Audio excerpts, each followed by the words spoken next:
The Count of Monte Cristo, by Alexandre Dumas. Chapter 1. Marseille's The Arrival. On the 24th of February, 1815, the lookout at Notre Dame de la Garde signaled the three-master, the Pharaon from Smyrna, Trieste, and Naples. As usual, a pilot put off immediately, and rounding the Château d'If, got on board the vessel between Cape Morgan and Ryan Island. Immediately, and according to custom, the ramparts of Fort Saint-Jean were covered with spectators. It is always an event at Marseilles for a ship to come into port, especially when this ship, like the Pharaon, has been built, rigged, and laden at the old Fosse docks, and belongs to an owner of the city. The ship drew on and had safely passed the strait, which some volcanic shock has made between the Calasarein and Jaros Islands, had doubled Pumg and approached the harbor under topsails, jib, and spanker, but so slowly and sedately that the idlers, with that instinct which is the forerunner of evil, asked one another what misfortune could have happened on board. However, those experienced in navigation saw plainly that if any accident had occurred, it was not to the vessel herself, for she bore down with all the evidence of being skillfully handled, the anchor et cockbill, the jib-boom guys already eased off, and standing by the side of the pilot, who was steering the Pharaon towards the narrow entrance of the inner port, was a young man, who, with activity and vigilant eye, watched every motion of the ship, and repeated each direction of the pilot. The vague disquietude which prevailed among the spectators had so much affected one of the crowd that he did not await the arrival of the vessel in harbor, but jumping into a small skiff, desired to be pulled alongside the Pharaon, which he reached as she rounded into La Reserve Basin. When the young man on board saw this person approach, he left his station by the pilot, and, hat in hand, leaned over the ship's bulwarks. He was a fine, tall, slim young fellow of 18 or 20, with black eyes, and hair as dark as a raven's wing, and his whole appearance bespoke that calmness and resolution peculiar to men accustomed from their cradle to contend with danger. "Ah, is it you, Dantès?" cried the man in the skiff. "What's the matter? And why have you such an air of sadness aboard?" "A great misfortune, moral," replied the young man. "A great misfortune, for me especially. Off Civita Vecchia we lost our brave Captain Leclerc." "And the cargo?" inquired the owner eagerly. "Is all safe, moral, and I think you will be satisfied on that head. But poor Captain Leclerc." "What happened to him?" asked the owner, with an air of considerable resignation. "What happened to the worthy captain? He died." "Fell into the sea?" "No, sir. He died of brain fever in dreadful agony." Then turning to the crew, he said, "Bear a hand there to take in sail." All hands obeyed, and at once the 8 or 10 seamen who composed the crew sprang to their respective stations at the spanker brails and outhaul, topsail sheets and halyards, the jib downhaul, and the topsail clewlines and buntlines. The young sailor gave a look to see that his orders were promptly and accurately obeyed, and then turned again to the owner. "And how did this misfortune occur?" inquired the latter, resuming the interrupted conversation. "Alas, sir, in the most unexpected manner. After a long talk with the harbor-master, Captain Leclerc left Naples greatly disturbed in mind. In 24 hours he was attacked by a fever, and died 3 days afterwards. We performed the usual burial service, and he is at his rest, sewn up in his hammock with a 36-pound shot at his head and his heels, off El Giglio Island. We bring to his widow his sword and cross of honor. It was worthwhile truly," added the young man with a melancholy smile, "to make war against the English for 10 years, and to die in his bed at last like everybody else." "Why, you see, Edmond," replied the owner, who appeared more comforted at every moment, "we are all mortal, and the old must make way for the young. If not, why, there would be no promotion, and since you assure me that the cargo is all safe and sound, moral, take my word for it, and I advise you not to take 25,000 francs for the profits of the voyage." Then, as they were just passing the round tower, the young man shouted, Stand by there to lower the topsails and jib. Brail up the spanker." The order was executed as promptly as it would have been on board a man of war. "Let go!" and "Clew up." At this last command all the sails were lowered, and the vessel moved almost imperceptibly onwards. "Now, if you will come on board, M. Morel," said Dantès, observing the owner's impatience. "Here is your supercargo, M. Danglars, coming out of his cabin, who will furnish you with every particular. As for me, I must look after the anchoring, and dress the ship in mourning." The owner did not wait for a second invitation. He seized a rope which Dantès flung to him, and with an activity that would have done credit to a sailor, climbed up the side of the ship, while the young man, going to his task, left the conversation to Danglars, who now came towards the owner. He was a man of 25 or 26 years of age, of unprepossessing countenance, obsequious to his superiors, insolent to his subordinates. And this, in addition to his position as responsible agent on board, which is always obnoxious to the sailors, made him as much disliked by the crew as Edmond Dantès was beloved by them. "Well, M. Morel," said Danglars, "you have heard of the misfortune that has befallen us?" "Yes, yes. Poor Captain Leclerc. He was a brave and an honest man, and a first-rate seaman, one who had seen long and honorable service, as became a man charged with the interests of a house so important as that of Morel and Son," replied Danglars. "But," replied the owner, glancing after Dantès, who was watching the anchoring of his vessel, "it seems to me that a sailor needs not be so old as you say, Danglars, to understand his business, for our friend Edmond seems to understand it thoroughly, and not to require instruction from anyone." "Yes?" said Danglars, darting at Edmond a look gleaming with hate. "Yes, he is young, and youth is invariably self-confident." Scarcely was the captain's breath out of his body when he assumed the command without consulting anyone, and he caused us to lose a day and a half at the island of Elba, instead of making for Marseilles direct. "As to taking command of the vessel," replied Morel, "that was his duty as captain's mate. As to losing a day and a half off the island of Elba, he was wrong, unless the vessel needed repairs. The vessel was in as good condition as I am, and as, I hope you are, M. Morel, and this day and a half was lost from pure whim, for the pleasure of going ashore and nothing else." "Dantès," said the shipowner, turning towards the young man, "come this way." "In a moment, sir," answered Dantès, "and I'm with you." Then calling to the crew, he said, "Let go!" The anchor was instantly dropped, and the chain ran rattling through the porthole. Dantès continued at his post in spite of the presence of the pilot, until this maneuver was completed, and then he added, "Half-mast the colors and square the yards." "You see," said Danglars, "he fancies himself captain already, upon my word." "And so, in fact, he is," said the owner. "Accept your signature and your partner's, M. Morel." "And why should he not have this?" asked the owner. "He is young, it is true, but he seems to me a thorough seaman and of full experience." A cloud passed over Danglars' brow. "Your pardon, M. Morel," said Dantès, approaching. "The vessel now rides at anchor, and I am at your service. You hailed me, I think." Danglars retreated a step or two. "I wish to inquire why you stopped at the island of Elba?" "I do not know, sir. It was to fulfill the last instructions of Captain Leclerc, who, when dying, gave me a packet for Marshal Bertrand." "Then did you see him, Edmond?" "Who?" "The Marshal." "Yes."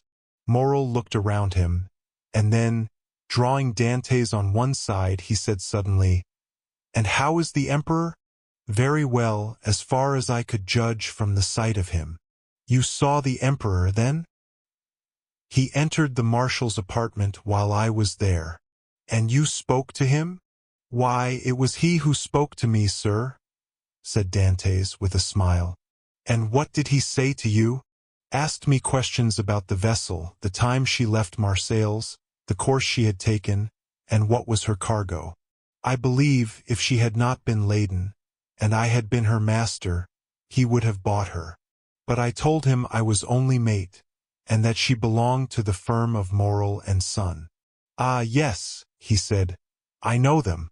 The Morels have been shipowners from father to son. And there was a Morel who served in the same regiment with me when I was in garrison at Valence. Pardieu! And that is true, cried the owner, greatly delighted. And that was Policar Morel, my uncle, who was afterwards a captain. Dantès, you must tell my uncle that the emperor remembered him, and you will see it will bring tears into the old soldier's eyes. Come, come, continued he, patting Edmond's shoulder kindly. You did very right, Dantès, to follow Captain Leclerc's instructions and touch at Elba, although if it were known that you had conveyed a packet to the marshal, and had conversed with the emperor, it might bring you into trouble. How could that bring me into trouble, sir? Asked Dantès. For I did not even know of what I was the bearer, and the emperor merely made such inquiries as he would of the first comer. But, pardon me, here are the health officers and the customs inspectors coming alongside. And the young man went to the gangway. As he departed, Danglars approached and said, Well, it appears that he has given you satisfactory reasons for his landing at Porto Ferrajo? Yes, most satisfactory, my dear Danglars. Well, so much the better, said the supercargo. For it is not pleasant to think that a comrade has not done his duty. Dantès has done his, replied the owner. And that is not saying much. It was Captain Leclerc who gave orders for this delay. Talking of Captain Leclerc, has not Dantès given you a letter from him? To me? No, was there one? I believe that, besides the packet, Captain Leclerc confided a letter to his care. Of what packet are you speaking, Danglars? Why, that which Dantès left at Porto Ferrajo. How do you know he had a packet to leave at Porto Ferrajo? Danglars turned very red. I was passing close to the door of the captain's cabin, which was half open, and I saw him give the packet and letter to Dantès. He did not speak to me of it, replied the shipowner. But if there be any letter he will give it to me. Danglars reflected for a moment. Then, Morel, I beg of you, said he, not to say a word to Dantès on the subject. I may have been mistaken. At this moment the young man returned. Danglars withdrew. Well, my dear Dantès, are you now free? Inquired the owner. Yes, sir. You have not been long detained. No. I gave the custom-house officers a copy of our bill of lading, and as to the other papers, they sent a man off with the pilot, to whom I gave them. Then you have nothing more to do here? No, everything is all right now. Then you can come and dine with me? I really must ask you to excuse me, Morel. My first visit is due to my father, though I am not the less grateful for the honor you have done me. Right, Dantès, quite right. I always knew you were a good son. And, inquired Dantès with some hesitation, do you know how my father is? Well, I believe, my dear Edmond, though I have not seen him lately. Yes, he likes to keep himself shut up in his little room. That proves, at least, that he has wanted for nothing during your absence. Dantès smiled. My father is proud, sir, and if he had not a meal left, I doubt if he would have asked anything from anyone except from heaven. Well, then, after this first visit has been made, we shall count on you. I must again excuse myself, Morel, for after this first visit has been paid I have another which I am most anxious to pay. True, Dantès. I forgot that there was at the Catalan someone who expects you no less impatiently than your father, the lovely Mercedes. Dantès blushed. Ah, ha, said the shipowner. I am not in the least surprised, for she has been to me 3 times, inquiring if there were any news of the Pharaon. Peste!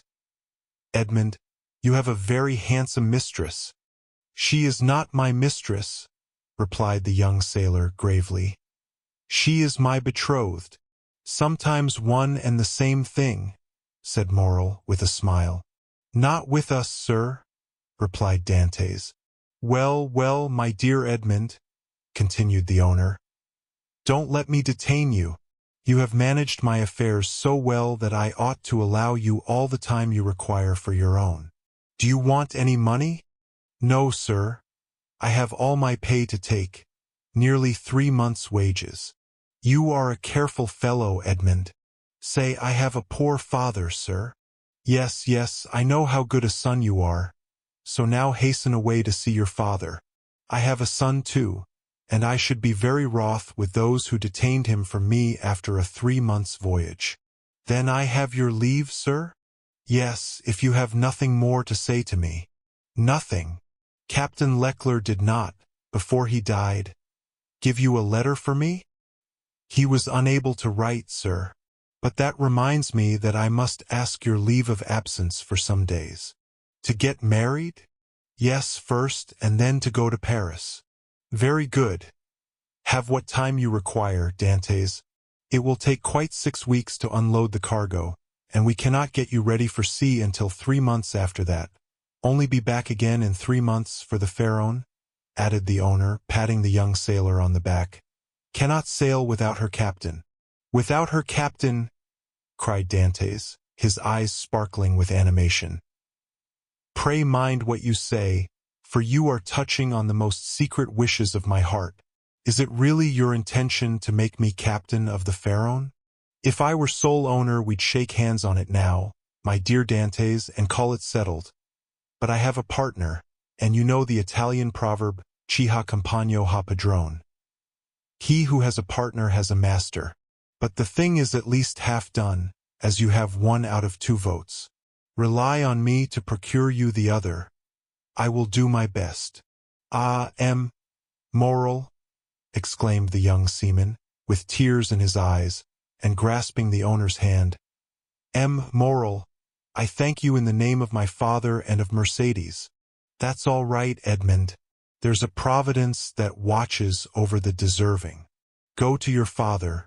Go and see Mercedes, and afterwards come to me. Shall I row you ashore? No, thank you. I shall remain and look over the accounts with Danglars. Have you been satisfied with him this voyage? That is according to the sense you attach to the question, sir. Do you mean, is he a good comrade? No, for I think he never liked me since the day when I was silly enough, after a little quarrel we had, to propose to him to stop for 10 minutes at the island of Monte Cristo to settle the dispute, a proposition which I was wrong to suggest and he quite right to refuse. If you mean as responsible agent when you ask me the question, I believe there is nothing to say against him, and that you will be content with the way in which he has performed his duty. But tell me, Dantès, if you had command of the Pharaon, should you be glad to see Danglars remain? Captain or mate, Moral, I shall always have the greatest respect for those who possess the owner's confidence. That's right, Dantès. I see you are a thoroughly good fellow, and will detain you no longer. Go, for I see how impatient you are. Then I have leave? Go, I tell you. May I have the use of your skiff? Certainly. Then, for the present, Moral, farewell, and 1,000 thanks. I hope soon to see you again, my dear Edmond. Good luck to you.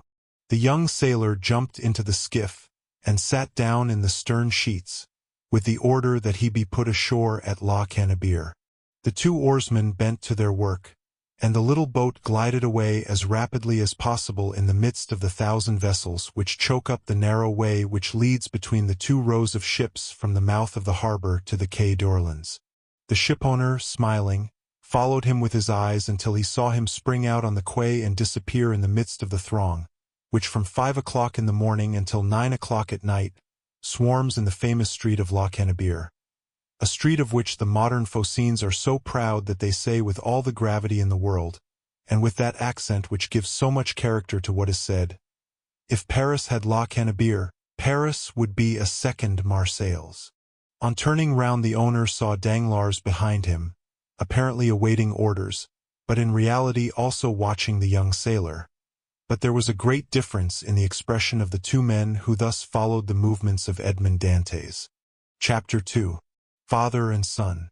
We will leave Danglars struggling with the demon of hatred, and endeavoring to insinuate in the ear of the shipowner some evil suspicions against his comrade, and follow Dantès, who, after having traversed La Cannebière, took the Rue de Noailles and entering a small house, on the left of the Allées de Milan, rapidly ascended 4 flights of a dark staircase, holding the baluster with one hand, while with the other he repressed the beatings of his heart, and paused before a half-open door, from which he could see the whole of a small room.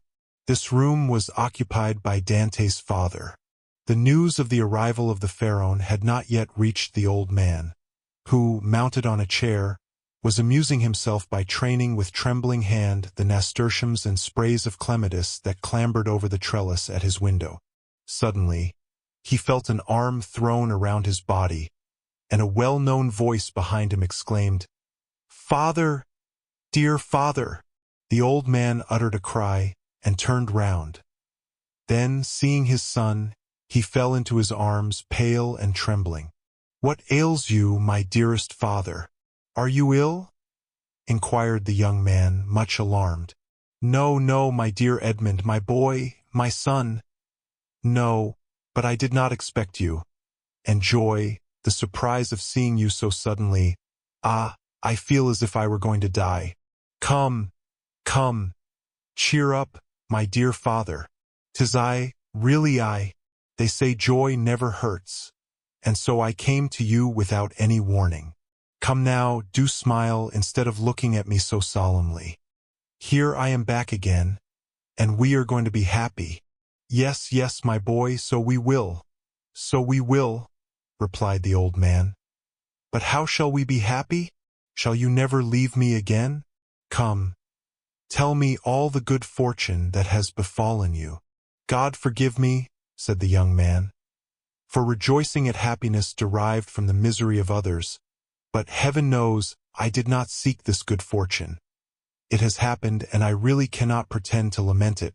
The good Captain Leclerc is dead, father, and it is probable that, with the aid of M. Morel, I shall have his place.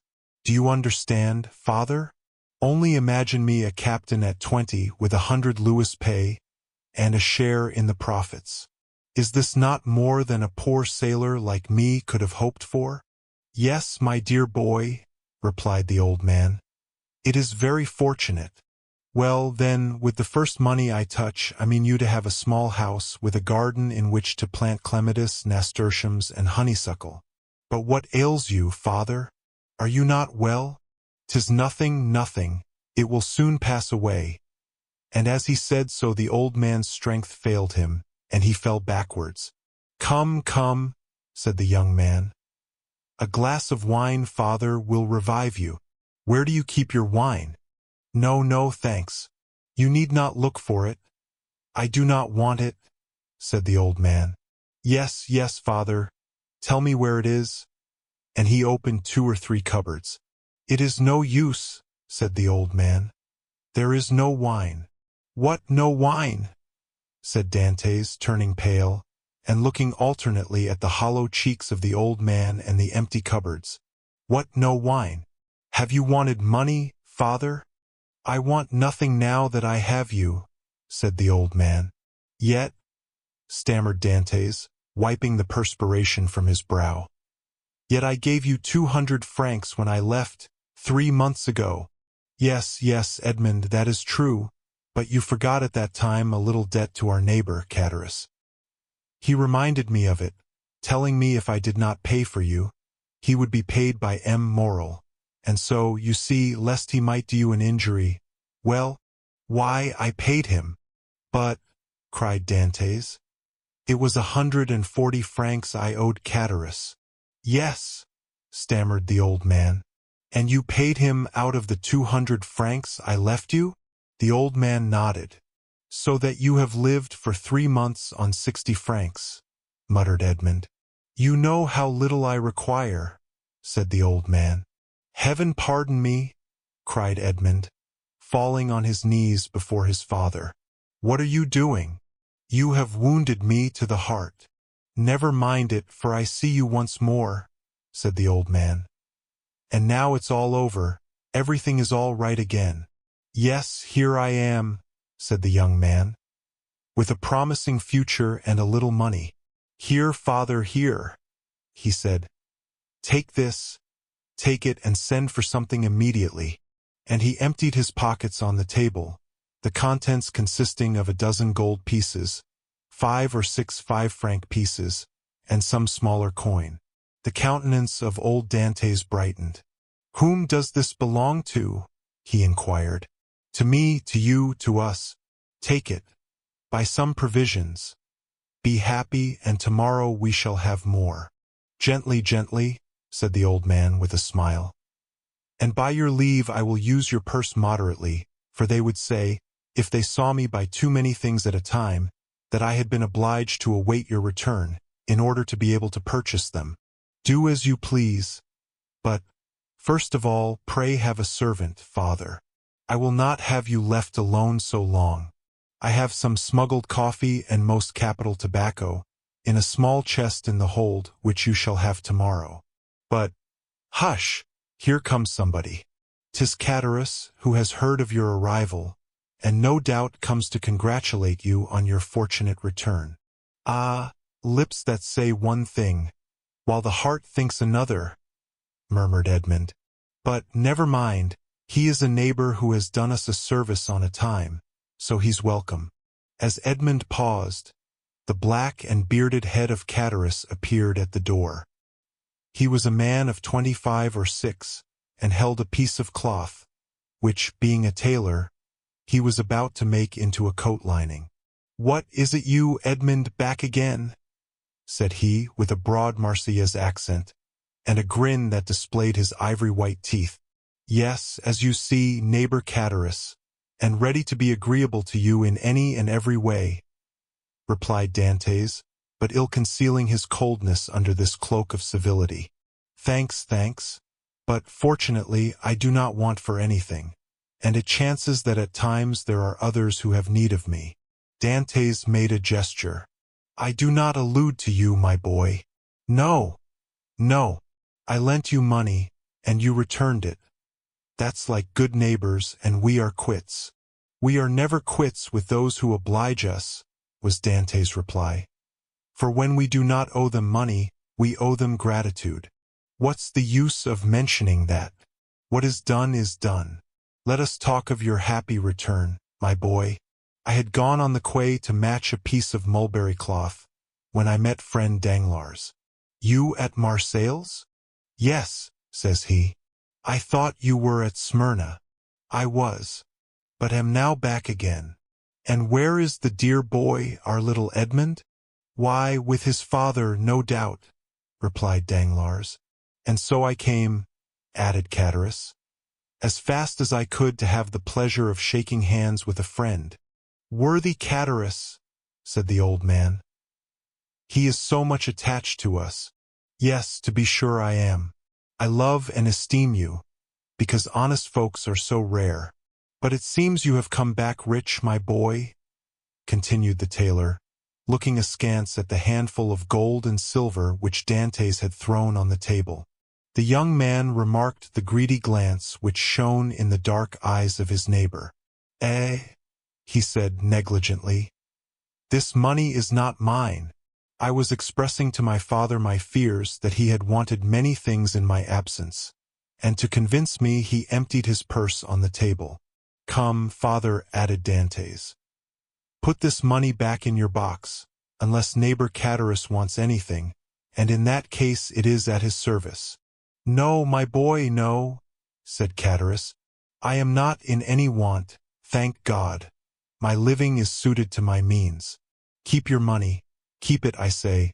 One never has too much. But at the same time, my boy, I am as much obliged by your offer as if I took advantage of it." "It was offered with good will," said Dantès. "No doubt, my boy, no doubt. Well, you stand well with M. Moral, I hear. You insinuating dog, you. M. Moral has always been exceedingly kind to me, replied Dantès. "Then you were wrong to refuse to dine with him." "What? Did you refuse to dine with him?" said old Dantès. "And did he invite you to dine?" "Yes, my dear father," replied Edmond, smiling at his father's astonishment at the excessive honor paid to his son. "And why did you refuse, my son?" inquired the old man. "That I might the sooner see you again, my dear father," replied the young man. "I was most anxious to see you, but it must have vexed moral, good, worthy man," said Chatteris. "And when you are looking forward to be captain, it was wrong to annoy the owner." "But I explained to him the cause of my refusal," replied Dantès, "and I hope he fully understood it." "Yes, but to be captain one must do a little flattery to one's patrons." "I hope to be captain without that," said Dantès. "So much the better, so much the better. Nothing will give greater pleasure to all your old friends, and I know one down there behind the St. Nicholas Citadel who will not be sorry to hear it." "Mercedes?" said the old man. "Yes, my dear father, and with your permission, now I have seen you, and know you are well and have all you require, I will ask your consent to go and pay a visit to the Catalans." "Go, my dear boy," said old Dantès, "and heaven bless you in your wife, as it has blessed me in my son." "His wife," said Chatteris. "Why, how fast you go on, Father Dantès. She is not his wife yet, as it seems to me." "No, but according to all probability she soon will be," replied Edmond. "Yes, yes," said Chatteris. "But you were right to return as soon as possible, my boy." "And why?" "Because Mercedes is a very fine girl, and fine girls never lack followers. She particularly has them by dozens."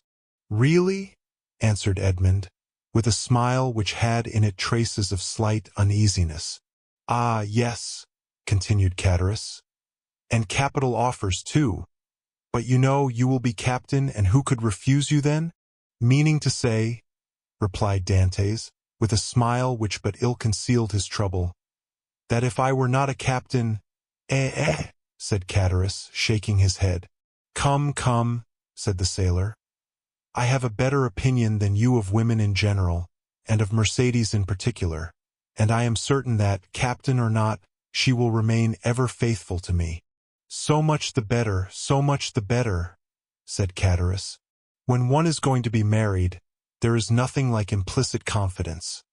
But never mind that, my boy. Go and announce your arrival and let her know all your hopes and prospects." "I will go directly," was Edmond's reply, and, embracing his father and nodding to Chatteris, he left the apartment. Chatteris lingered for a moment, then taking leave of old Dantès, he went downstairs to rejoin Danglars, who awaited him at the corner of the Rue Seneca. "Well," said Danglars, "did you see him?" "I have just left him," answered Chatteris. "Did he allude to his hope of being captain?" "He spoke of it as a thing already decided." "Indeed," said Danglars. "He is in too much hurry, it appears to me." "Why, it seems Morrel has promised him the thing." "So that he is quite elated about it?" "Why, yes, he is actually insolent over the matter, has already offered me his patronage, as if he were a grand personage, and proffered me a loan of money, as though he were a banker." "Which you refused?" "Most assuredly, although I might easily have accepted it, for it was I who put into his hands the first silver he ever earned. But now Dantès has no longer any occasion for assistance. He is about to become a captain." "Pooh!" said Danglars. "He is not one yet." "Ma foi! It will be as well if he is not," answered Chatteris. "For if he should be, there will be really no speaking to him." "If we choose," replied Danglars, "he will remain what he is, and perhaps become even less than he is." "What do you mean?" "Nothing, I was speaking to myself." "And is he still in love with the Catalane?" "Over head and ears. But, unless I am much mistaken, there will be a storm in that quarter." "Explain yourself." Why should I? It is more important than you think, perhaps. You do not like Dantès. I never like upstarts. Then tell me all you know about the Catalan. I know nothing for certain. Only I have seen things which induce me to believe, as I told you, that the future captain will find some annoyance in the vicinity of the Vieilles infirmaries. What have you seen? Come, tell me. Well, every time I have seen Mercedes come into the city, she has been accompanied by a tall, strapping, black-eyed Catalan, with a red complexion, brown skin, and fierce air, whom she calls cousin. Really?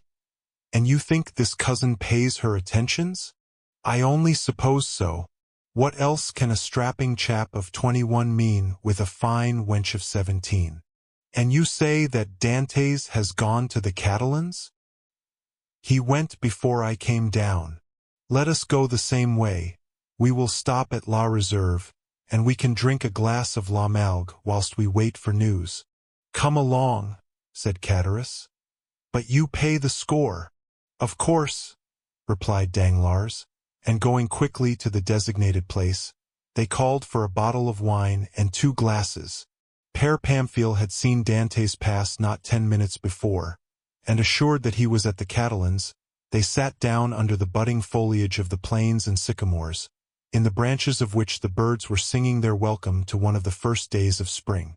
Chapter 3. The Catalans. Beyond a bare, weather-worn wall, about 100 paces from the spot where the 2 friends sat looking and listening as they drank their wine, was the village of the Catalans.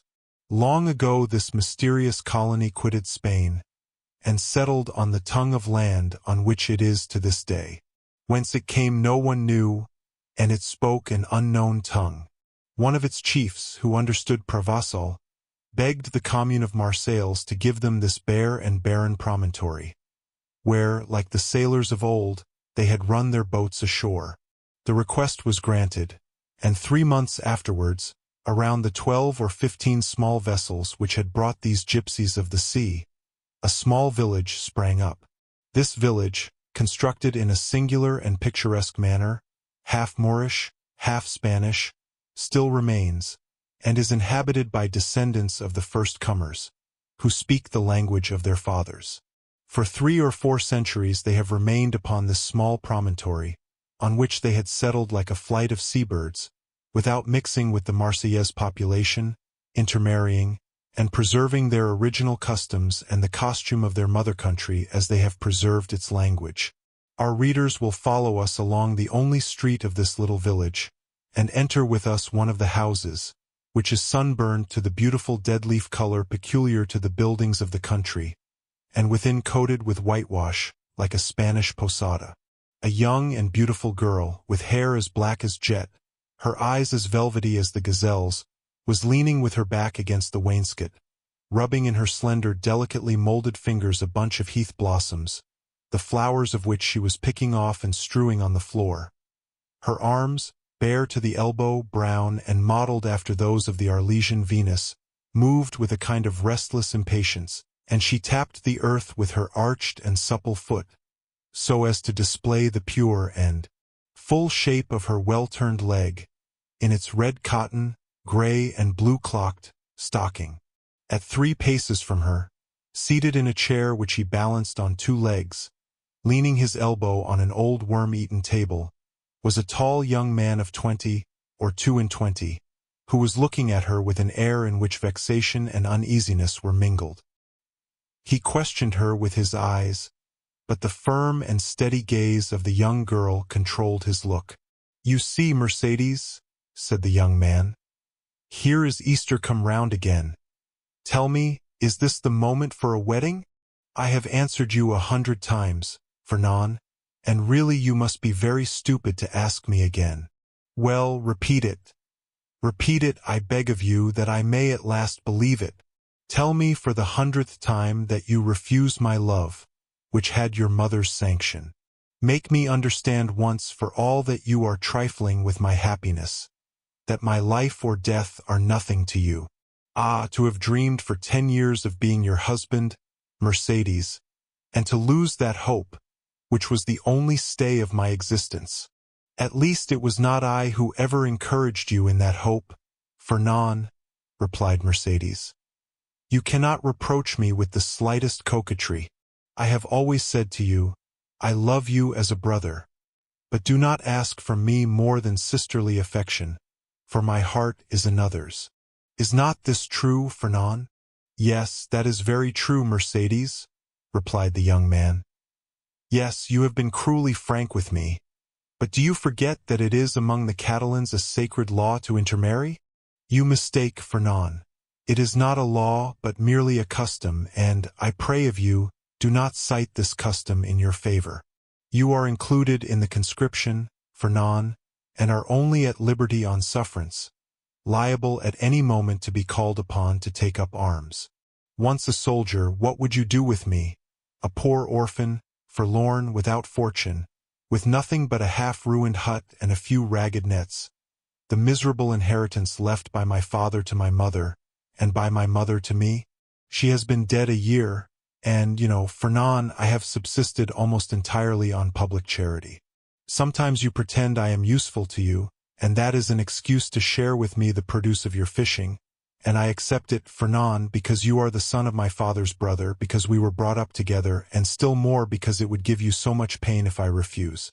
But I feel very deeply that this fish which I go and sell, and with the produce of which I buy the flax I spin, I feel very keenly, Fernand, that this is charity.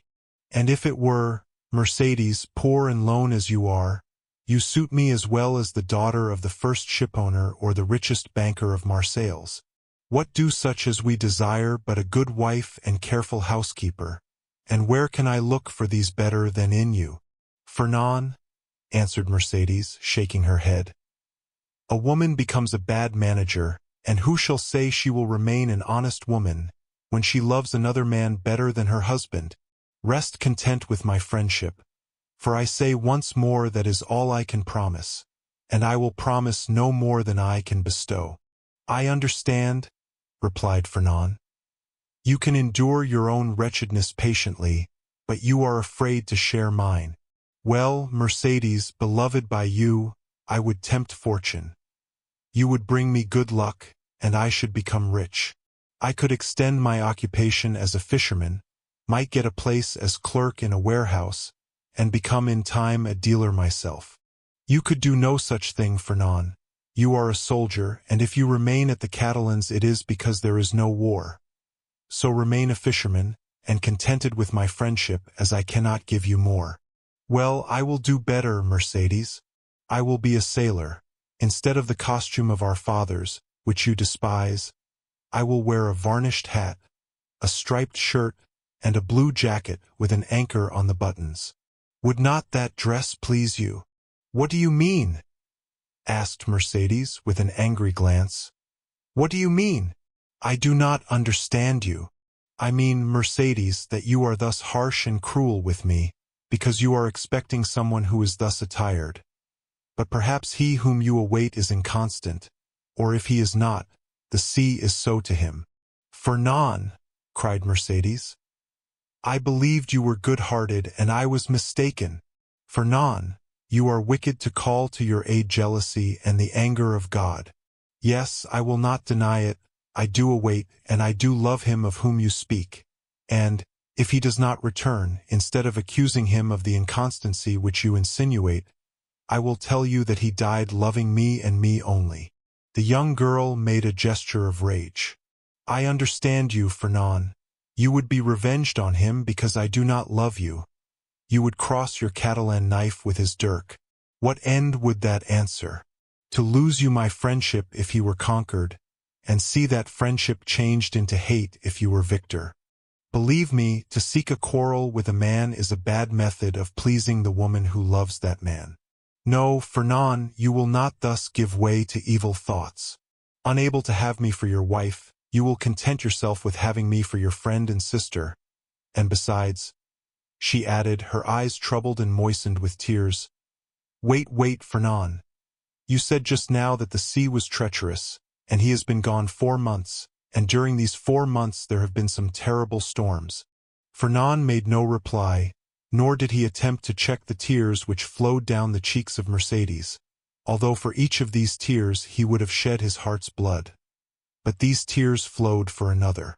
He arose, paced a while up and down the hut, and then, suddenly stopping before Mercedes, with his eyes glowing and his hands clenched, "Say, Mercedes," he said, "once for all, is this your final determination?"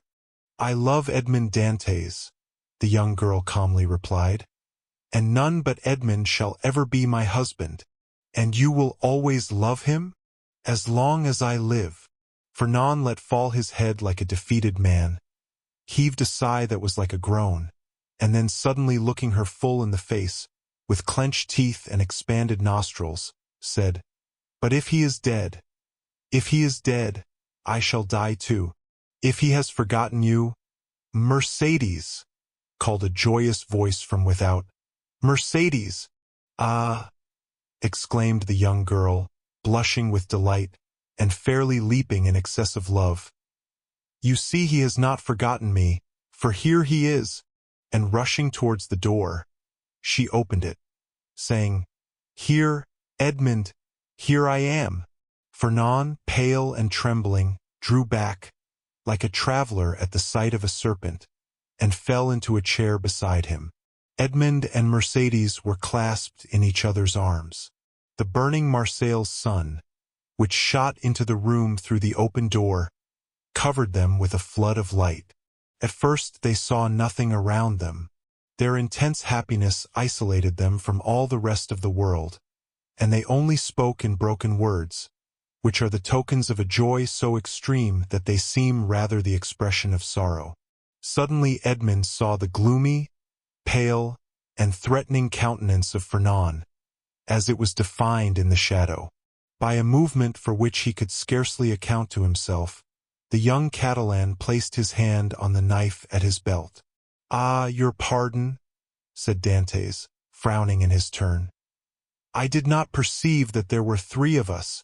Then, turning to Mercedes, he inquired, "Who is this gentleman?" "One who will be your best friend, Dantès, for he is my friend, my cousin, my brother. It is Fernand, the man whom, after you, Edmond, I love the best in the world. Do you not remember him?" "Yes," said Dantès, and without relinquishing Mercedes' hand clasped in one of his own, he extended the other to the Catalan with a cordial air. But Fernand, instead of responding to this amiable gesture, remained mute and trembling. Edmond then cast his eyes scrutinizingly at the agitated and embarrassed Mercedes, and then again on the gloomy and menacing Fernand. This look told him all, and his anger waxed hot. "I did not know, when I came with such haste to you, that I was to meet an enemy here." "An enemy!" cried Mercedes, with an angry look at her cousin. "An enemy in my house, do you say, Edmond? If I believed that, I would place my arm under yours and go with you to Marseilles, leaving the house to return to it no more." Fernand's eye darted lightning. "And should any misfortune occur to you, dear Edmond?" she continued with the same calmness which proved to Fernand that the young girl had read the very innermost depths of his sinister thought. "If misfortune should occur to you, I would ascend the highest point of the Cape de Morgan and cast myself headlong from it." Fernand became deadly pale. "But you are deceived, Edmond," she continued. "You have no enemy here. There is no one but Fernand, my brother, who will grasp your hand as a devoted friend." And at these words the young girl fixed her imperious look on the Catalan, who, as if fascinated by it, came slowly towards Edmond and offered him his hand. His hatred, like a powerless though furious wave, was broken against the strong ascendancy which Mercedes exercised over him. Scarcely, however, had he touched Edmond's hand than he felt he had done all he could do, and rushed hastily out of the house. "Oh!" he exclaimed, running furiously and tearing his hair. "Oh, who will deliver me from this man? Wretched, wretched that I am! Hello, Catalan! Hello, Fernand! Where are you running to?" exclaimed a voice. The young man stopped suddenly, looked around him, and perceived Chatteris sitting at table with Danglars under an arbor. "Well," said Chatteris, "why don't you come? Are you really in such a hurry that you have no time to pass the time of day with your friends, particularly when they have still a full bottle before them?" added Danglars. Fernand looked at them both with a stupefied air, but did not say a word. "He seems besotted," said Danglars, pushing Chatteris with his knee. "Are we mistaken? And is Dantès triumphant in spite of all we have believed?" "Why, we must inquire into that," was Chatteris' reply, and turning towards the young man, said, "Well, Catalan, can't you make up your mind?" Fernand wiped away the perspiration steaming from his brow, and slowly entered the arbor, whose shade seemed to restore somewhat of calmness to his senses, and whose coolness somewhat of refreshment to his exhausted body. "Good day," said he. "You called me, didn't you?" And he fell, rather than sat down, on one of the seats which surrounded the table. "I called you because you were running like a madman, and I was afraid you would throw yourself into the sea," said Chatteris, laughing. "Why, when a man has friends, they are not only to offer him a glass of wine, but, moreover, to prevent his swallowing 3 or 4 pints of water unnecessarily." Fernand gave a groan, which resembled a sob, and dropped his head into his hands, his elbows leaning on the table. "Well, Fernand, I must say," said Chatteris, beginning the conversation, with that brutality of the common people in which curiosity destroys all diplomacy, "you look uncommonly like a rejected lover," and he burst into a hoarse laugh. "Bah!" said Danglars. "A lad of his make was not born to be unhappy in love." "You are laughing at him, Chatteris." "No," he replied, "only hark how he sighs." "Come, come, Fernand," said Chatteris. "Hold up your head and answer us. It's not polite not to reply to friends who ask news of your health." "My health is well enough," said Fernand, clenching his hands without raising his head. "Ah, you see, Danglars," said Chatteris, winking at his friend. "This is how it is. Fernand, whom you see here, is a good and brave Catalan, one of the best fishermen in Marseilles, and he is in love with a very fine girl named Mercedes. But it appears, unfortunately, that the fine girl is in love with the maid of the Pharaon, and as the Pharaon arrived today, why, you understand." "No, I do not understand," said Danglars. "Poor Fernand has been dismissed," continued Chatteris. "Well, and what then?"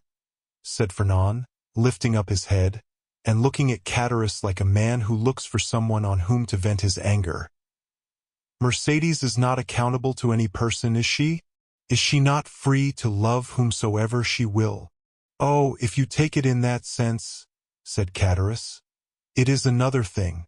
But I thought you were a Catalan, and they told me the Catalans were not men to allow themselves to be supplanted by a rival. It was even told me that Fernand, especially, was terrible in his vengeance." Fernand smiled piteously. "A lover is never terrible," he said.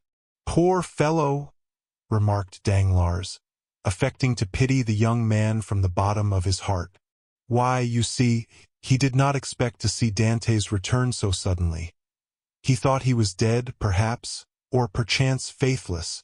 These things always come on us more severely when they come suddenly." "Ah, ma foi, under any circumstances," said Chatteris, who drank as he spoke, and on whom the fumes of the wine began to take effect.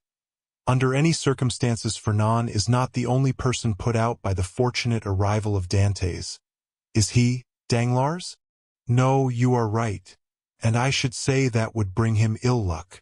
"Well, never mind," answered Chatteris, pouring out a glass of wine for Fernand, and filling his own for the 8th or 9th time, while Danglars had merely sipped his.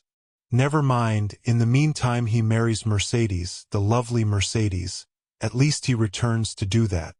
During this time Danglars fixed his piercing glance on the young man, on whose heart Chatteris' words fell like molten lead. "And when is the wedding to be?" he asked. "Oh, it is not yet fixed," murmured Fernand. No, but it will be, said Chatteris. As surely as Dantès will be captain of the Pharaon Danglars?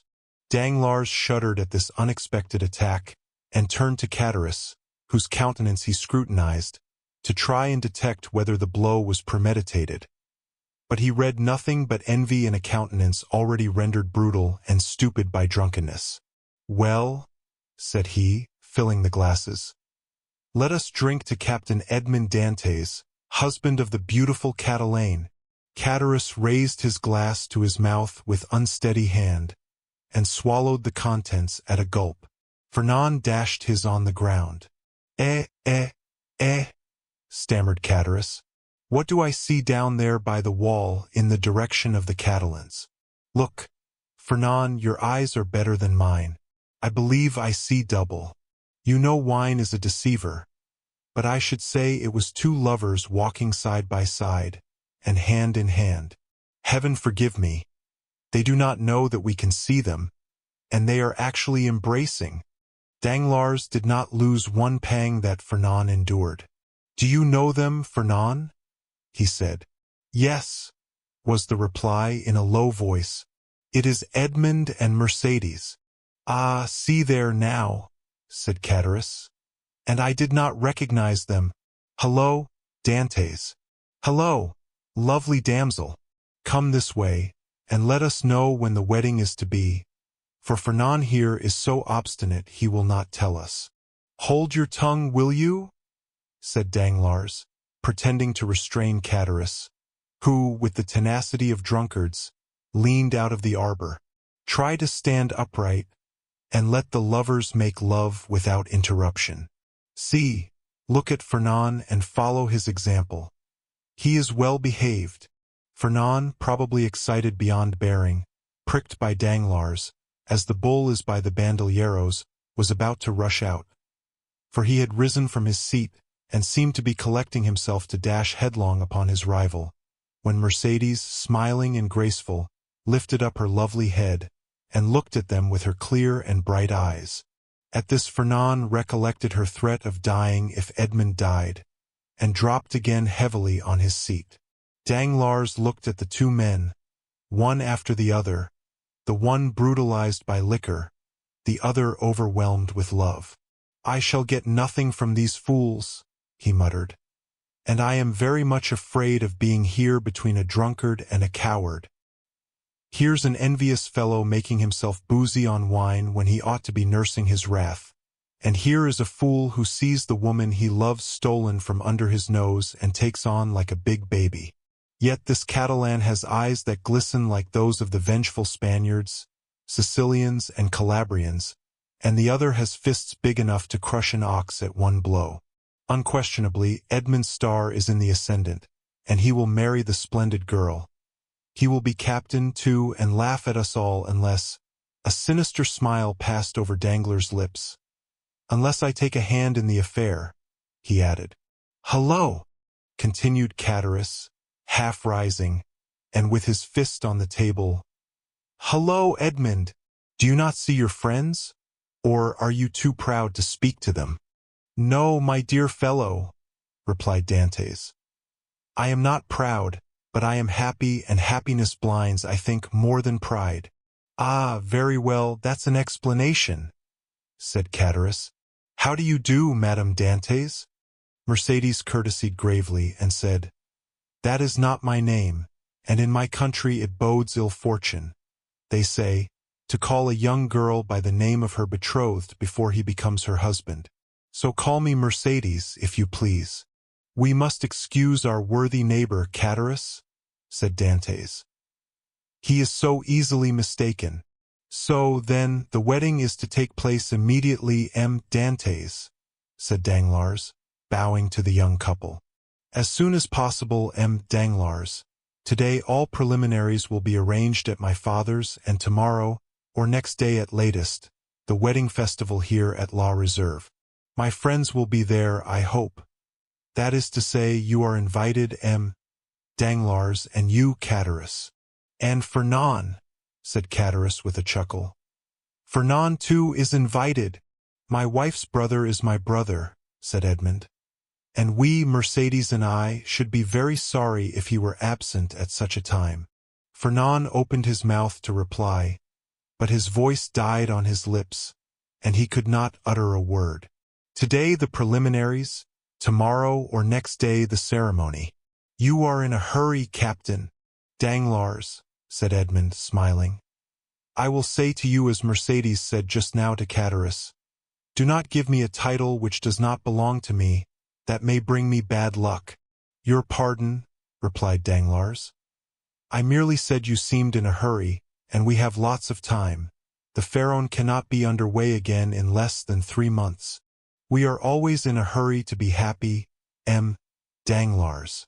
For when we have suffered a long time, we have great difficulty in believing in good fortune. But it is not selfishness alone that makes me thus in haste. I must go to Paris. Ah, really? To Paris? And will it be the first time you have ever been there? Dantès? Yes. Have you business there? Not of my own. The last commission of poor Captain Leclerc. You know to what I allude, Danglars, it is sacred. Besides, I shall only take the time to go and return. Yes, yes, I understand, said Danglars, and then in a low tone he added, to Paris, no doubt to deliver the letter which the Grand Marshal gave him. Ah, this letter gives me an idea. A capital idea. Ah, Dantès, my friend, you are not yet registered number 1 on board the good ship Pharaon. Then turning towards Edmond, who was walking away, a pleasant journey, he cried. Thank you, said Edmond with a friendly nod, and the two lovers continued on their way, as calm and joyous as if they were the very elect of heaven. Chapter 4. Conspiracy. Danglars followed Edmond and Mercedes with his eyes until the two lovers disappeared behind one of the angles of Fort St. Nicholas. Then turning round, he perceived Fernand, who had fallen, pale and trembling, into his chair, while Chatteris stammered out the words of a drinking song. Well, my dear sir, said Danglars to Fernand, here is a marriage which does not appear to make everybody happy. It drives me to despair, said Fernand. Do you, then, love Mercedes? I adore her. For long. As long as I have known her, always. And you sit there, tearing your hair instead of seeking to remedy your condition. I did not think that was the way of your people. What would you have me do? Said Fernand. How do I know? Is it my affair? I am not in love with Mademoiselle Mercedes. But for you, in the words of the Gospel, seek, and you shall find. I have found already. What? I would stab the man. But the woman told me that if any misfortune happened to her betrothed, she would kill herself. Pooh! Women say those things, but never do them. You do not know Mercedes. What she threatens she will do. Idiot! Muttered Danglars. Whether she kill herself or not, what matter, provided Dantès is not captain? Before Mercedes should die, replied Fernand with the accents of unshaken resolution, I would die myself. That's what I call love, said Chatteris with a voice more tipsy than ever. That's love, or I don't know what love is. Come, said Danglars. You appear to me a good sort of fellow, and hang me, I should like to help you, but— Yes, said Chatteris. But how? My dear fellow, replied Danglars, you are 3 parts drunk. Finish the bottle, and you will be completely so. Drink, then, and do not meddle with what we are discussing, for that requires all one's wit and cool judgment. I drunk, said Chatteris. Well, that's a good one. I could drink 4 more such bottles. They are no bigger than cologne flasks. Père Pamphile, more wine. And Chatteris rattled his glass upon the table. You were saying, sir, said Fernand, awaiting with great anxiety the end of this interrupted remark. What was I saying? I forget. This drunken Chatteris has made me lose the thread of my sentence. Drunk, if you like, so much the worse for those who fear wine, for it is because they have bad thoughts which they are afraid the liquor will extract from their hearts. and Chatteris began to sing the two last lines of a song very popular at the time. Tous les méchants sont buveurs d'eau. C'est bien prouvé par le déluge. You said, sir, you would like to help me, but... Yes, but I added, to help you it would be sufficient that Dantès did not marry her you love. And the marriage may easily be thwarted, methinks, and yet Dantès need not die. Death alone can separate them, remarked Fernand. You talk like a noodle, my friend, said Chatteris. And here is Danglars, who is a wide-awake, clever, deep fellow, who will prove to you that you are wrong. Prove it, Danglars. I have answered for you. Say there is no need why Dantès should die. It would, indeed, be a pity he should. Dantès is a good fellow. I like Dantès. Dantès, your health. Fernand rose impatiently. Let him run on, said Danglars, restraining the young man. Drunk as he is not much out in what he says. Absence severs as well as death. And if the walls of a prison were between Edmond and Mercedes, they would be as effectually separated as if he lay under a tombstone. Yes, but one gets out of prison, said Chatteris, who, with what sense was left him, listened eagerly to the conversation. And when one gets out and one's name is Edmond Dantès, one seeks revenge. What matters that? Muttered Fernand. And why, I should like to know, persisted Chatteris. Should they put Dantès in prison? He has not robbed or killed or murdered. Hold your tongue, said Danglars. I won't hold my tongue, replied Chatteris. I say I want to know why they should put Dantès in prison. I like Dantès. Dantès, your health? And he swallowed another glass of wine. Danglars saw in the muddled look of the tailor the progress of his intoxication, and turning towards Fernand, said, Well, you understand there is no need to kill him. Certainly not, if, as you said just now, you have the means of having Dantès arrested. Have you that means? It is to be found for the searching. But why should I meddle in the matter? It is no affair of mine. I know not why you meddle, said Fernand, seizing his arm.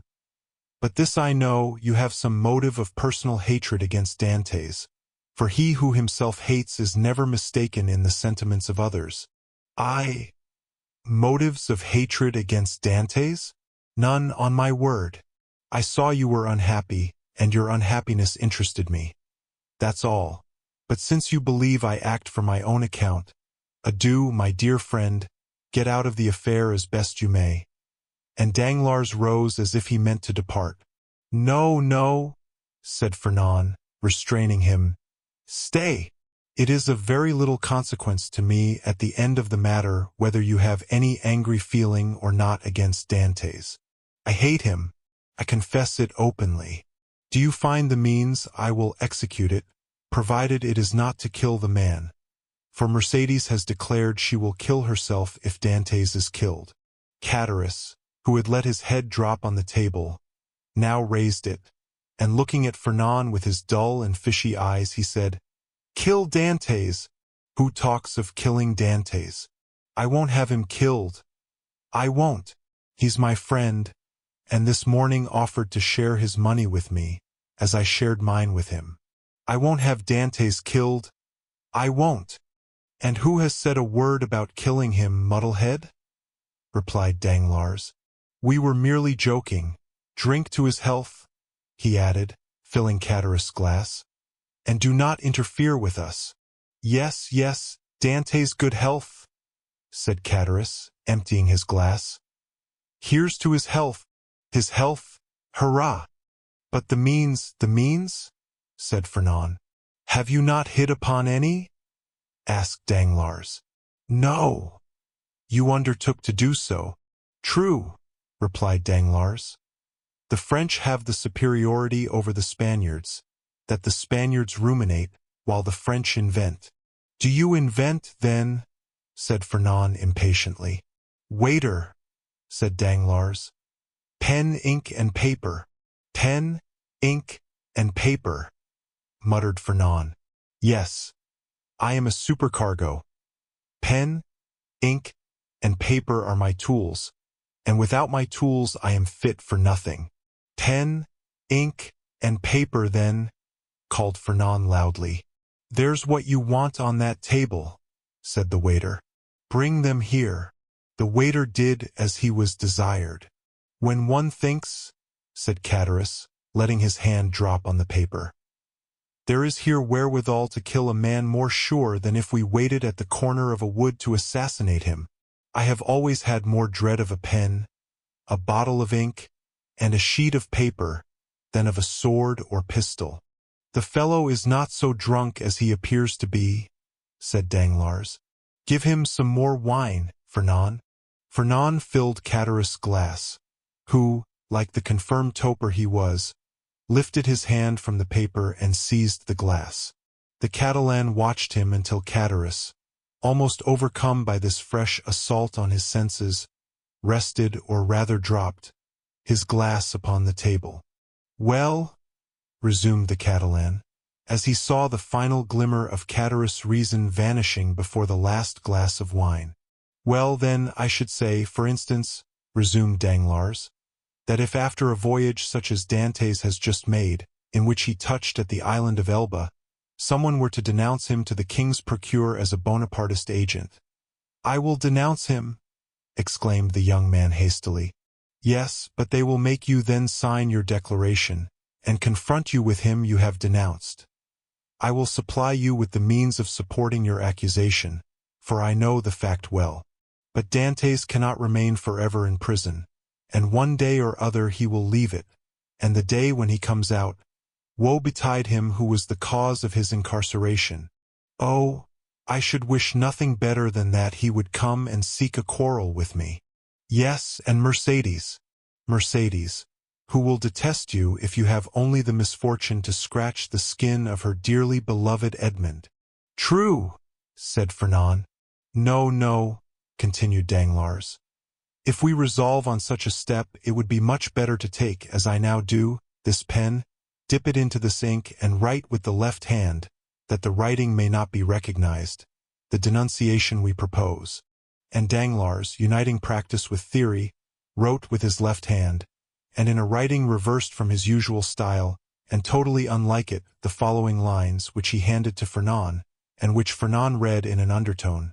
The Honorable, the King's Attorney, is informed by a friend of the throne and religion, that one Edmond Dantès, mate of the ship Pharaon, arrived this morning from Smyrna, after having touched at Naples and Porto Ferrajo, has been entrusted by Murat with a letter for the usurper, and by the usurper with a letter for the Bonapartist committee in Paris. Proof of this crime will be found on arresting him, for the letter will be found upon him, or at his father's, or in his cabin on board the Pharaon. Very good, resumed Danglars. Now your revenge looks like common sense, for in no way can it revert to yourself, and the matter will thus work its own way. There is nothing to do now but fold the letter as I am doing, and write upon it, to the King's Attorney, and that's all settled. And Danglars wrote the address as he spoke. Yes, and that's all settled, exclaimed Chatteris, who, by a last effort of intellect, had followed the reading of the letter, and instinctively comprehended all the misery which such a denunciation must entail. Yes, and that's all settled, only it will be an infamous shame. And he stretched out his hand to reach the letter. Yes, said Danglars, taking it from beyond his reach. And as what I say and do is merely in jest, and I, amongst the first and foremost, should be sorry if anything happened to Dantès, the worthy Dantès, look here. And taking the letter, he squeezed it up in his hands and threw it into a corner of the arbor. All right, said Chatteris. Dantès is my friend, and I won't have him ill-used. And who thinks of using him ill? Certainly neither I nor Fernand, said Danglars, rising and looking at the young man, who still remained seated, but whose eye was fixed on the denunciatory sheet of paper flung into the corner. In this case, replied Chatteris, let's have some more wine. I wish to drink to the health of Edmond and the lovely Mercedes. You have had too much already, drunkard, said Danglars. And if you continue, you will be compelled to sleep here, because unable to stand on your legs. Aye, said Chatteris, rising with all the offended dignity of a drunken man. "I can't keep on my legs? Why, I'll wager I can go up into the belfry of the Écoles, and without staggering, too." "Done," said Danglars. "I'll take your bet. But tomorrow, today it is time to return. Give me your arm, and let us go." "Very well, let us go," said Catullus. "But I don't want your arm at all. Come, Fernand, won't you return to Marseilles with us?" "No," said Fernand. "I shall return to the Catalans." "You're wrong. Come with us to Marseilles. Come along." "I will not." "What do you mean? You will not?" "Well, just as you like, my prince. There's liberty for all the world. Come along, Danglars, and let the young gentleman return to the Catalans if he chooses." Danglars took advantage of Catullus' temper at the moment, to take him off towards Marseilles by the Porte Saint-Victor, staggering as he went. When they had advanced about 20 yards, Danglars looked back and saw Fernand stoop, pick up the crumpled paper, and putting it into his pocket, then rush out of the arbor towards Pilon. "Well," said Catullus, "why, what a lie he told! He said he was going to the Catalans, and he is going to the city. Hello, Fernand!" "Oh, you don't see straight," said Danglars. "He's gone right enough." "Well," said Catullus, "I should have said not. How treacherous wine is." "Come, come," said Danglars to himself. "Now the thing is at work, and it will effect its purpose unassisted." Chapter 5. The Marriage Feast. The morning sun rose clear and resplendent, touching the foamy waves into a network of ruby-tinted light. The feast had been made ready on the second floor at La Réserve, with whose arbor the reader is already familiar. The apartment destined for the purpose was spacious and lighted by a number of windows, over each of which was written in golden letters for some inexplicable reason the name of one of the principal cities of France. Beneath these windows a wooden balcony extended the entire length of the house. And although the entertainment was fixed for 12 o'clock, an hour previous to that time the balcony was filled with impatient and expectant guests, consisting of the favored part of the crew of the Pharaon, and other personal friends of the bridegroom, the whole of whom had arrayed themselves in their choicest costumes, in order to do greater honor to the occasion. Various rumors were afloat to the effect that the owners of the Pharaon had promised to attend the nuptial feast, but all seemed unanimous in doubting that an act of such rare and exceeding condescension could possibly be intended.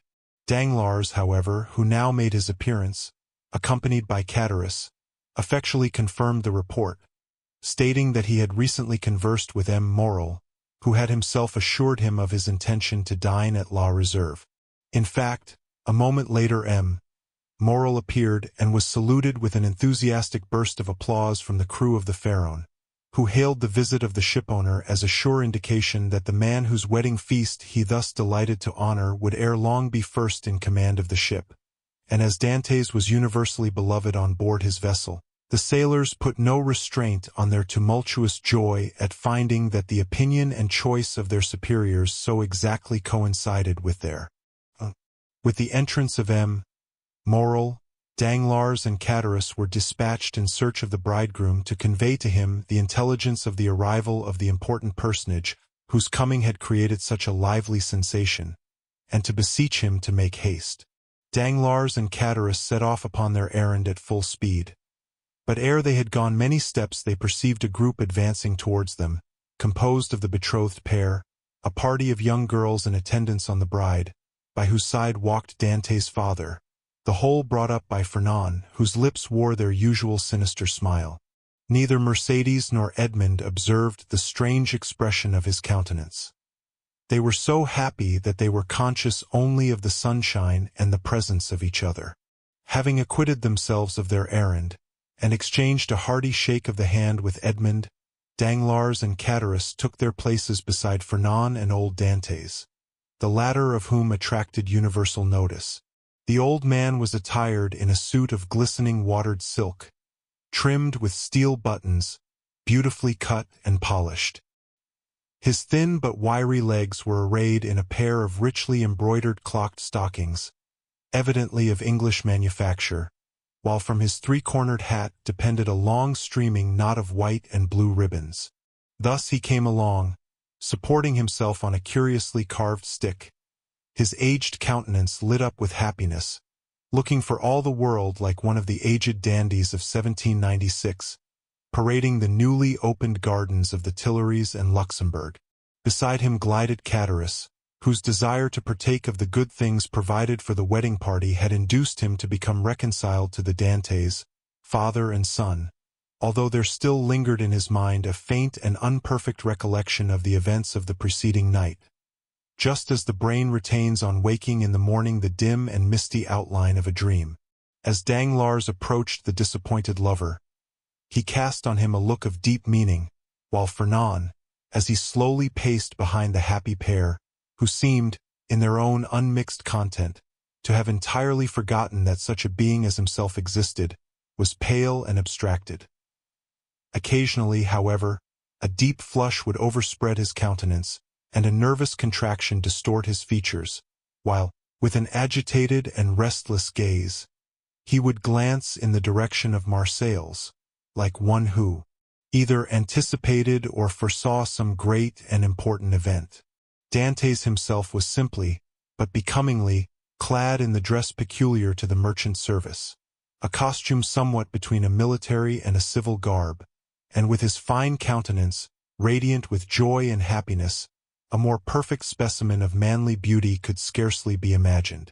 Lovely as the Greek girls of Cyprus or Chios, Mercedes boasted the same bright flashing eyes of jet, and ripe, round, coral lips.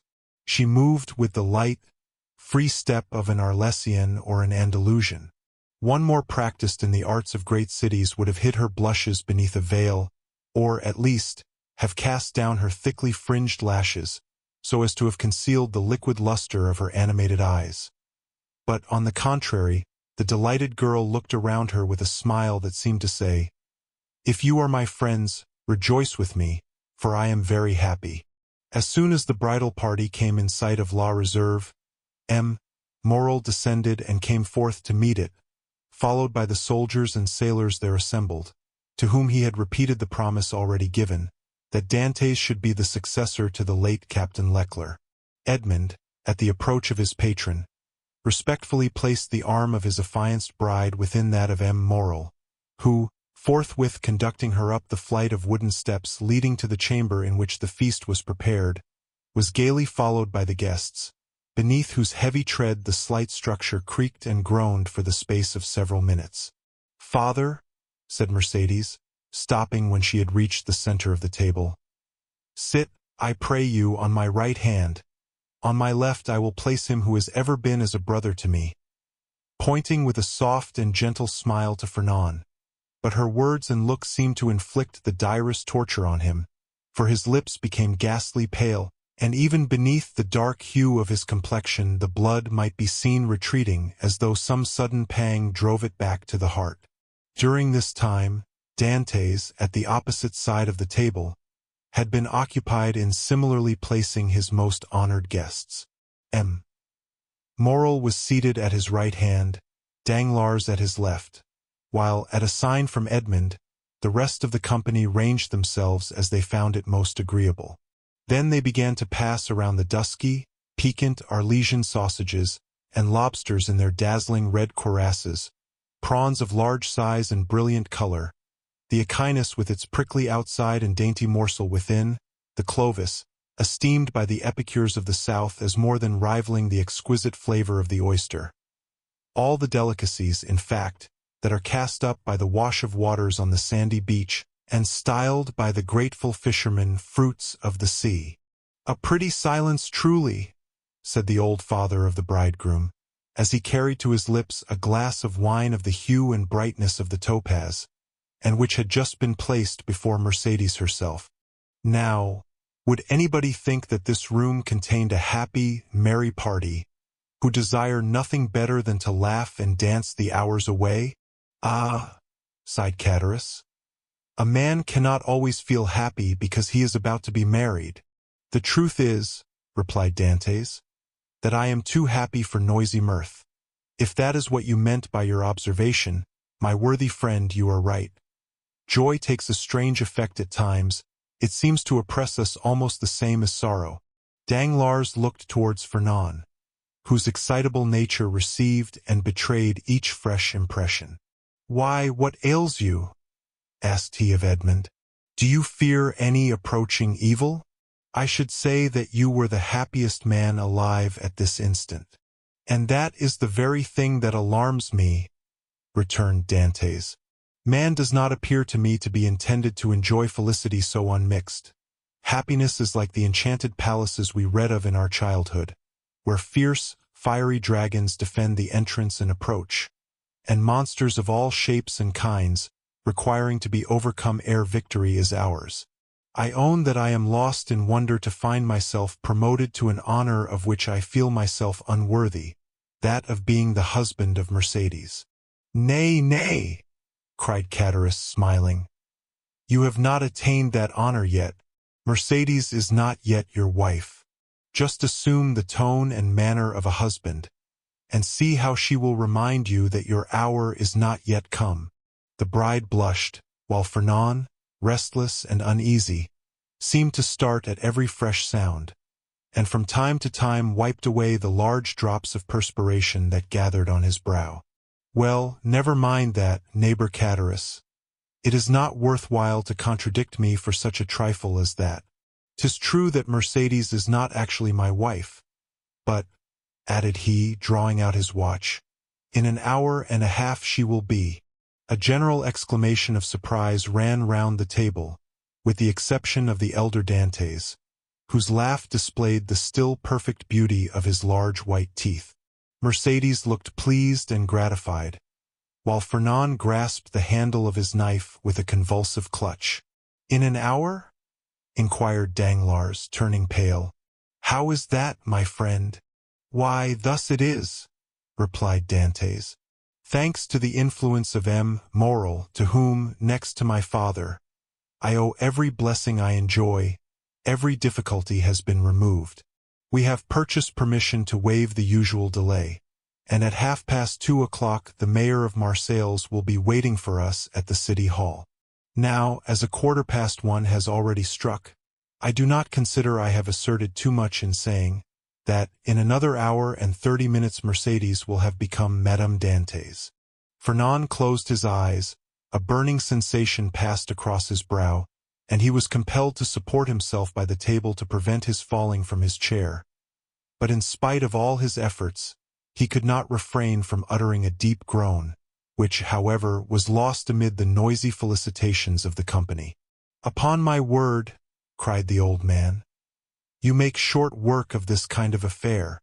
Arrived here only yesterday morning, and married today at 3 o'clock. Commend me to a sailor for going the quick way to work." "But," asked Danglars in a timid tone, "how did you manage about the other formalities? The contract, the settlement?" "The contract," answered Dantès laughingly. "It didn't take long to fix that. Mercédès has no fortune. I have none to settle on her. So, you see, our papers were quickly written out and certainly do not come very expensive." This joke elicited a fresh burst of applause. "So that what we presume to be merely the betrothal feast turns out to be the actual wedding dinner," said Danglars.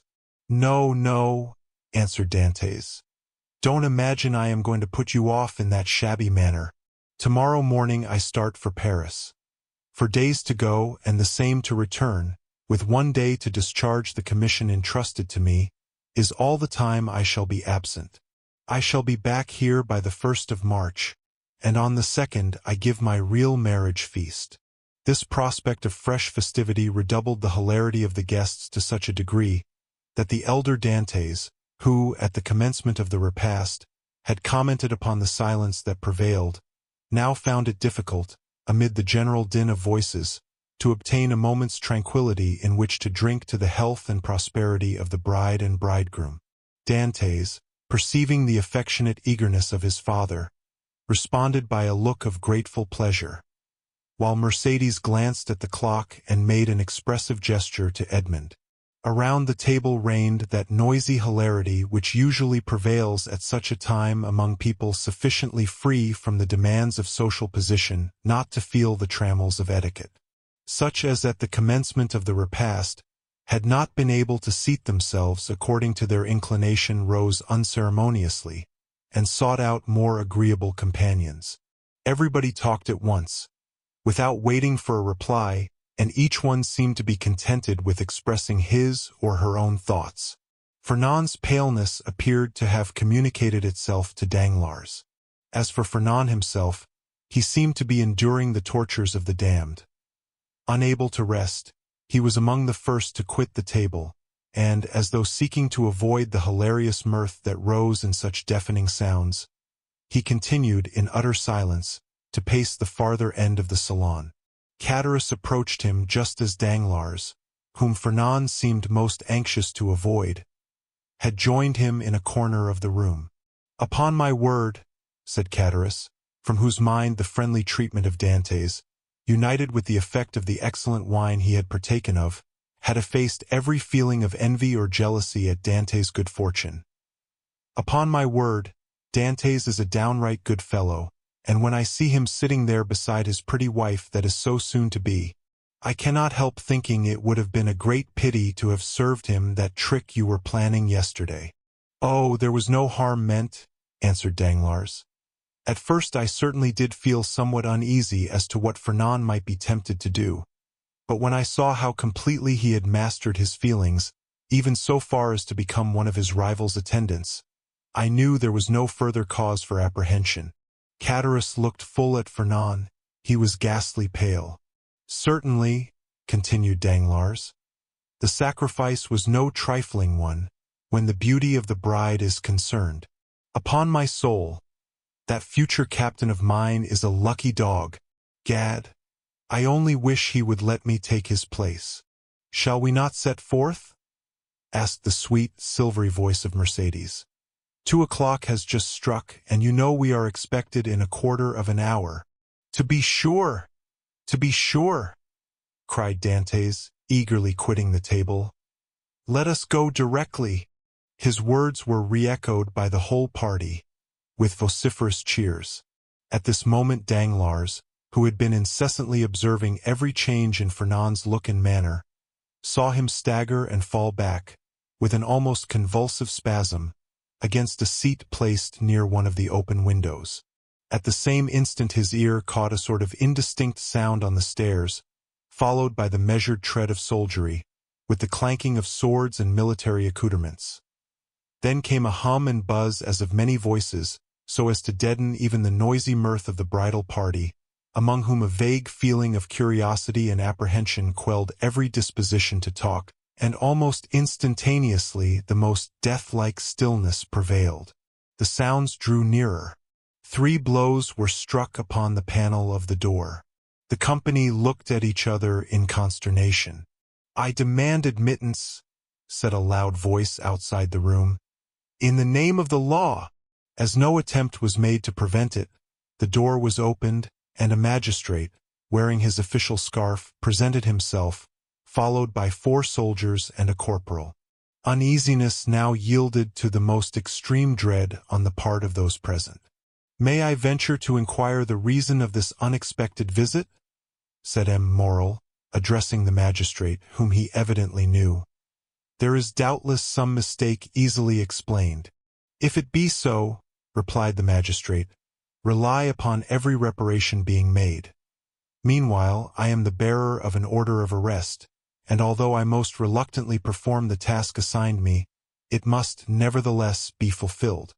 Who among the persons here assembled answers to the name of Edmond Dantès?" Every eye was turned towards the young man who, spite of the agitation he could not but feel, advanced with dignity, and said in a firm voice, "I am he. What is your pleasure with me?" "Edmond Dantès," replied the magistrate. "I arrest you in the name of the law." "Me!" repeated Edmond, slightly changing color. "And wherefore, I pray?" "I cannot inform you, but you will be duly acquainted with the reasons that have rendered such a step necessary at the preliminary examination. M. Morrel felt that further resistance or remonstrance was useless. He saw before him an officer delegated to enforce the law, and perfectly well knew that it would be as unavailing to seek pity from a magistrate decked with his official scarf, as to address a petition to some cold marble effigy. Old Dantès, however, sprang forward.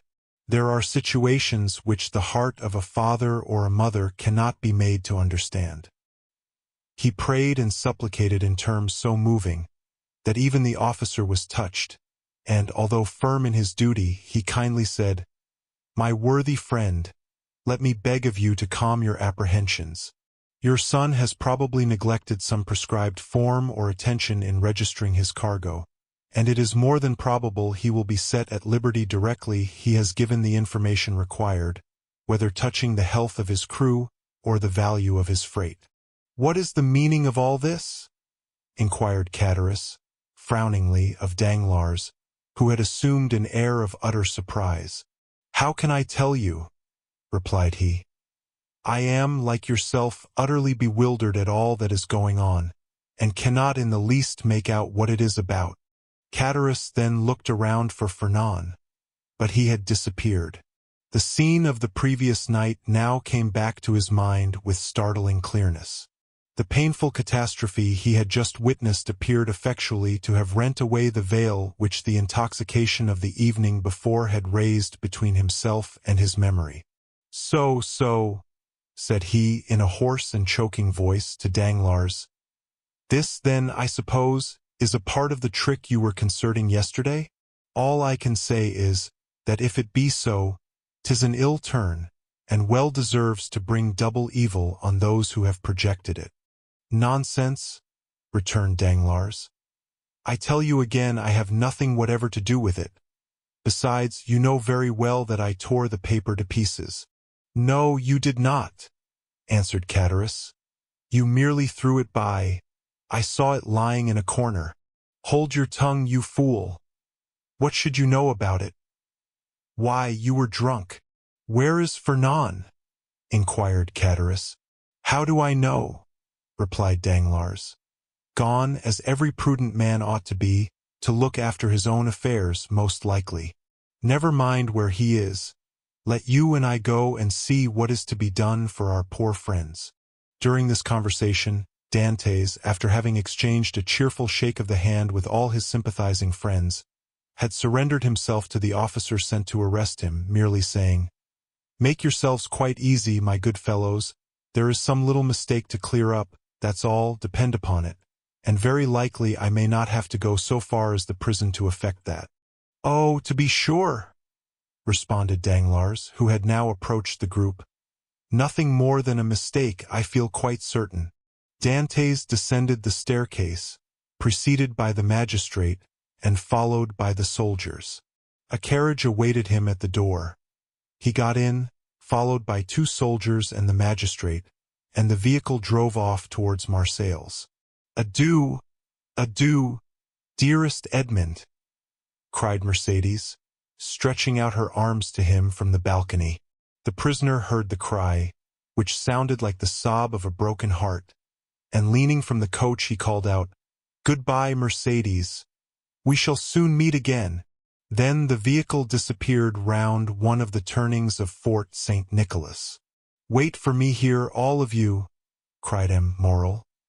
"I will take the first conveyance I find, and hurry to Marseilles, whence I will bring you word how all is going on." "That's right," exclaimed a multitude of voices. "Go, and return as quickly as you can." This second departure was followed by a long and fearful state of terrified silence on the part of those who were left behind. The old father and Mercédès remained for some time apart, each absorbed in grief. But at length the 2 poor victims of the same blow raised their eyes, and with a simultaneous burst of feeling rushed into each other's arms. Meanwhile Fernand made his appearance, poured out for himself a glass of water with a trembling hand. Then hastily swallowing it, went to sit down at the first vacant place, and this was, by mere chance, placed next to the seat on which poor Mercedes had fallen half fainting, when released from the warm and affectionate embrace of old Dantès. Instinctively Fernand drew back his chair. "He is the cause of all this misery. I am quite sure of it," whispered Chatteris, who had never taken his eyes off Fernand to Danglars. "I don't think so," answered the other. "He's too stupid to imagine such a scheme. I only hope the mischief will fall upon the head of whoever wrought it." "You don't mention those who aided and abetted the deed," said Chatteris. "Surely," answered Danglars, "one cannot be held responsible for every chance arrow shot into the air. You can, indeed, when the arrow lights point downward on somebody's head." Meantime, the subject of the arrest was being canvassed in every different form. "What think you, Danglars?" said one of the party, turning towards him. "Of this event? Why," replied he, "I think it just possible Dantès may have been detected with some trifling article on board ship considered here as contraband. But how could he have done so without your knowledge, Danglars, since you are the ship's supercargo?" "Why, as for that, I could only know what I was told respecting the merchandise with which the vessel was laden. I know she was loaded with cotton, and that she took in her freight at Alexandria from Pastrit's warehouse, and at Smyrna from Pascal's. That is all I was obliged to know, and I beg I may not be asked for any further particulars." "Now I recollect," said the afflicted old father. "My poor boy told me yesterday he had got a small case of coffee, and another of tobacco for me." "There, you see," exclaimed Danglars. "Now the mischief is out. Depend upon it the custom-house people went rummaging about the ship in our absence, and discovered poor Dantès' hidden treasures." Mercedes, however, paid no heed to this explanation of her lover's arrest. Her grief, which she had hitherto tried to restrain, now burst out in a violent fit of hysterical sobbing. "Come, come," said the old man. "Be comforted, my poor child. There is still hope." "Hope?" repeated Danglars. "Hope?" faintly murmured Fernand, but the words seemed to die away on his pale, agitated lips, and a convulsive spasm passed over his countenance. "Good news! Good news!" shouted forth one of the party stationed in the balcony on the lookout. "Here comes M. Moral back. No doubt, now, we shall hear that our friend is released." Mercedes and the old man rushed to meet the shipowner and greeted him at the door. He was very pale. "What news?" exclaimed a general burst of voices. "Alas, my friends," replied M. Morel with a mournful shake of his head, "the thing has assumed a more serious aspect than I expected." "Oh, indeed, sir, he is innocent," sobbed forth Mercedes. "That I believe," answered M. Morel, "but still he is charged." "With what?" inquired the elder Dantès. "With being an agent of the Bonapartist faction." Many of our readers may be able to recollect how formidable such an accusation became in the period at which our story is dated. A despairing cry escaped the pale lips of Mercedes. The old man sank into a chair. "Ah, Danglars," whispered Chatteris, "you have deceived me. The trick you spoke of last night has been played, but I cannot suffer a poor old man or an innocent girl to die of grief through your fault. I am determined to tell them all about it." "Be silent, you simpleton!" cried Danglars, grasping him by the arm, "or I will not answer even for your own safety. Who can tell whether Dantès be innocent or guilty? The vessel did touch at Elba, where he quitted it, and passed a whole day in the island. Now, should any letters or other documents of a compromising character be found upon him, will it not be taken for granted that all who uphold him are his accomplices?" With the rapid instinct of selfishness, Chatteris readily perceived the solidity of this mode of reasoning. He gazed, doubtfully, wistfully, on Danglars, and then caution supplanted generosity. "Suppose we wait a while and see what comes of it," said he, casting a bewildered look on his companion. "To be sure," answered Danglars. "Let us wait, by all means. If he be innocent, of course he will be set at liberty. If guilty, why, it is no use involving ourselves in a conspiracy. Let us go, then. I cannot stay here any longer." "With all my heart," replied Danglars, pleased to find the other so tractable. "Let us take ourselves out of the way, and leave things for the present to take their course." After their departure, Fernand, who had now again become the friend and protector of Mercédès, led the girl to her home, while the friends of Dantès conducted the now half-fainting man back to his abode. The rumor of Edmond's arrest as a Bonapartist agent was not slow in circulating throughout the city. "Could you ever have credited such a thing, my dear Danglars?"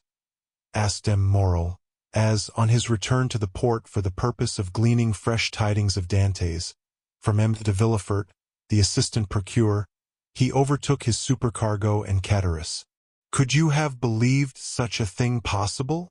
"Why, you know I told you," replied Danglars, "that I considered the circumstance of his having anchored at the island of Elba as a very suspicious circumstance." "And did you mention these suspicions to any person beside myself?" "Certainly not," returned Danglars, then added in a low whisper, "You understand that, on account of your uncle M. Policar Morrel, who served under the other government, and who does not altogether conceal what he thinks on the subject, you are strongly suspected of regretting the abdication of Napoleon. I should have feared to injure both Edmond and yourself, had I divulged my own apprehensions to a soul. I am too well aware that though a subordinate, like myself, is bound to acquaint the shipowner with everything that occurs, there are many things he ought most carefully to conceal from all else." "'Tis well, Danglars, 'tis well," replied M. Morrel.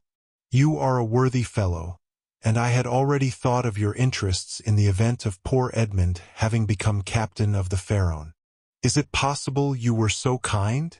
"Yes, indeed. I had previously inquired of Dantès what was his opinion of you, and if he should have any reluctance to continue you in your post, for somehow I have perceived a sort of coolness between you."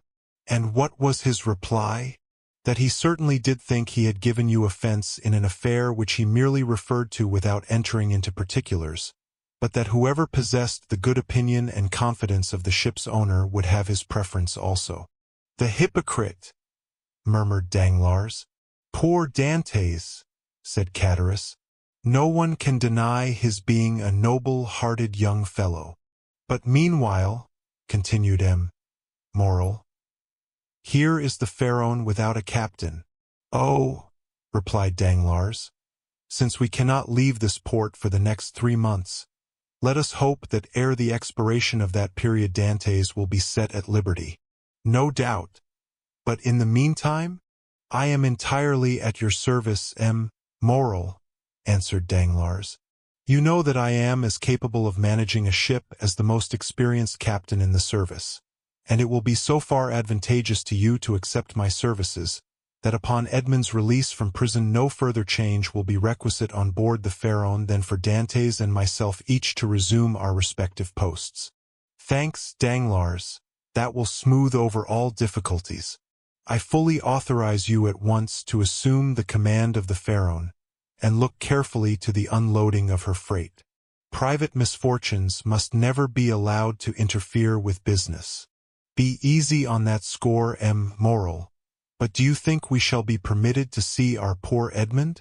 "I will let you know that directly I have seen M. de Villefort, whom I shall endeavor to interest in Edmond's favor. I am aware he is a furious royalist. But, in spite of that, and of his being king's attorney, he is a man like ourselves, and I fancy not a bad sort of one." "Perhaps not," replied Danglars. "But I hear that he is ambitious, and that's rather against him." "Well, well," returned M. Morrel, "we shall see. But now hasten on board. I will join you there ere long." So saying, the worthy shipowner quitted the two allies, and proceeded in the direction of the Palais de Justice. "You see," said Danglars, addressing Catullus, "the turn things have taken. Do you still feel any desire to stand up in his defense? Not the slightest, but yet it seems to me a shocking thing that a mere joke should lead to such consequences. But who perpetrated that joke, let me ask? Neither you nor myself, but Fernand. You knew very well that I threw the paper into a corner of the room. Indeed, I fancied I had destroyed it. Oh, no, replied Chatteris. That I can answer for, you did not. I only wish I could see it now as plainly as I saw it lying all crushed and crumpled in a corner of the arbor. Well, then, if you did, depend upon it, Fernand picked it up and either copied it or caused it to be copied. Perhaps even he did not take the trouble of recopying it. And now I think of it, by heavens, he may have sent the letter itself. Fortunately, for me, the handwriting was disguised. Then you were aware of Dantès being engaged in a conspiracy? Not I. As I before said, I thought the whole thing was a joke, nothing more.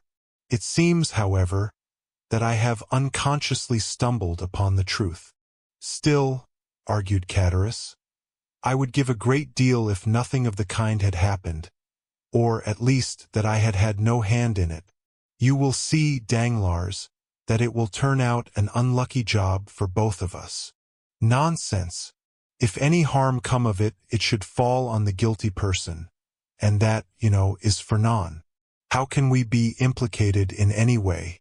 All we have got to do is to keep our own counsel and remain perfectly quiet, not breathing a word to any living soul, and you will see that the storm will pass away without in the least affecting us. Amen, responded Chatteris, waving his hand in token of adieu to Danglars, and bending his steps towards the Allées de Milan, moving his head to and fro, and muttering as he went, after the manner of one whose mind was overcharged with one absorbing idea. So far, then, said Danglars mentally, all has gone as I would have it. I am, temporarily, commander of the Pharaon, with the certainty of being permanently so, if that fool of a Chatteris can be persuaded to hold his tongue. My only fear is the chance of Dantès being released. But there, he is in the hands of justice, and, added he with a smile, she will take her own. So saying, he leaped into a boat, desiring to be rowed on board the Pharaon, where M. Morrel had agreed to meet him. Chapter 6. The Deputy Procureur du Roi. In one of the aristocratic mansions built by Puget in the Rue du Grand Cours opposite the Medusa Fountain, a second marriage feast was being celebrated, almost at the same hour with the nuptial repast given by Dantès. In this case, however, although the occasion of the entertainment was similar, the company was strikingly dissimilar. Instead of a rude mixture of sailors, soldiers, and those belonging to the humblest grade of life, the present assembly was composed of the very flower of Marseille's society. Magistrates who had resigned their office during the usurper's reign, officers who had deserted from the imperial army and joined forces with Condé, and younger members of families, brought up to hate and execrate the man whom 5 years of exile would convert into a martyr, and 15 of restoration elevate to the rank of a god. The guests were still at table, and the heated and energetic conversation that prevailed betrayed the violent and vindictive passions that then agitated each dweller of the South, where unhappily, for 5 centuries religious strife had long given increased bitterness to the violence of party feeling.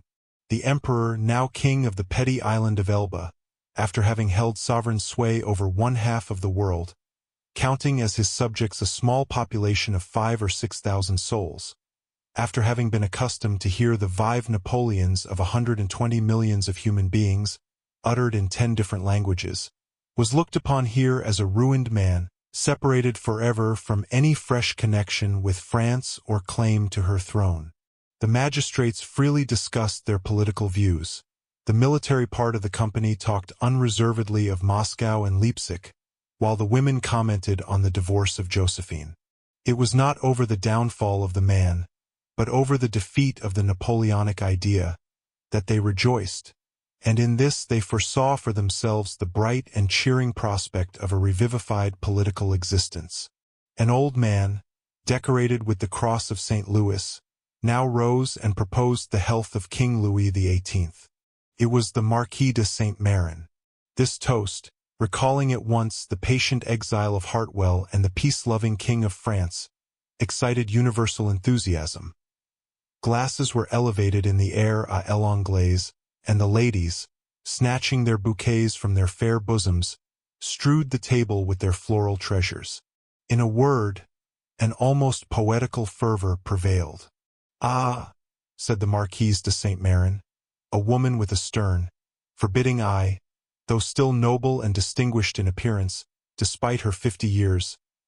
"Ah, these revolutionists, who have driven us from those very possessions they afterwards purchased for a mere trifle during the Reign of Terror, would be compelled to own, were they here, that all true devotion was on our side, since we were content to follow the fortunes of a falling monarch, while they, on the contrary, made their fortune by worshipping the rising sun.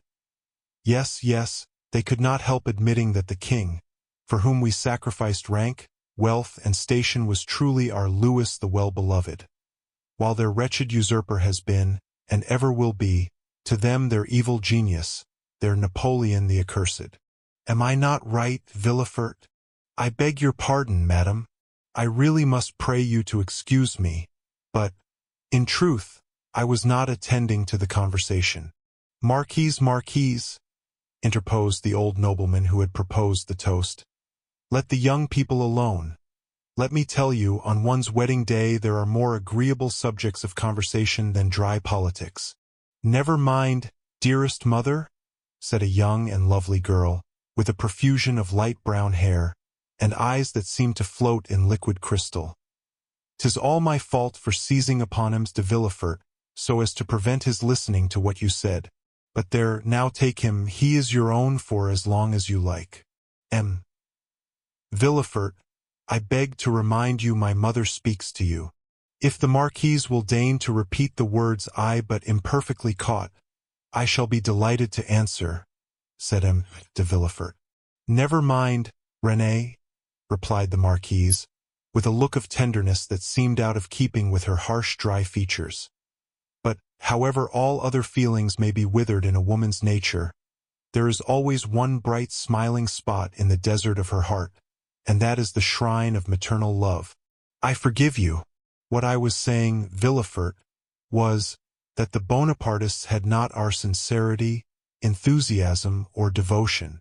They had, however, what supplied the place of those fine qualities," replied the young man, "and that was fanaticism. Napoleon is the Mahomet of the West, and is worshipped by his commonplace but ambitious followers, not only as a leader and lawgiver, but also as the personification of equality." "He!" cried the Marquise. "Napoleon the type of equality! For mercy's sake, then, what would you call Robespierre? Come, come, do not strip the latter of his just rights to bestow them on the Corsican, who, to my mind, has usurped quite enough. Nay, madame, I would place each of these heroes on his right pedestal, that of Robespierre on his scaffold in the place Louis Quinze, that of Napoleon on the column of the place Vendôme. The only difference consists in the opposite character of the equality advocated by these two men. One is the equality that elevates, the other is the equality that degrades. One brings a king within reach of the guillotine, the other elevates the people to a level with the throne. Observe, said Villefort, smiling.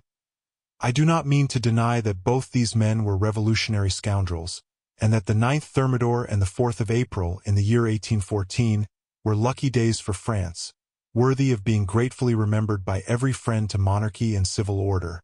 And that explains how it comes to pass that, fallen, as I trust he is forever, Napoleon has still retained a train of parasitical satellites. Still, Marquise, it has been so with other usurpers. Cromwell, for instance, who was not half so bad as Napoleon, had his partisans and advocates. Do you know, Villefort, that you are talking in a most dreadfully revolutionary strain? But I excuse it. It is impossible to expect the son of a Girondin to be free from a small spice of the old leaven.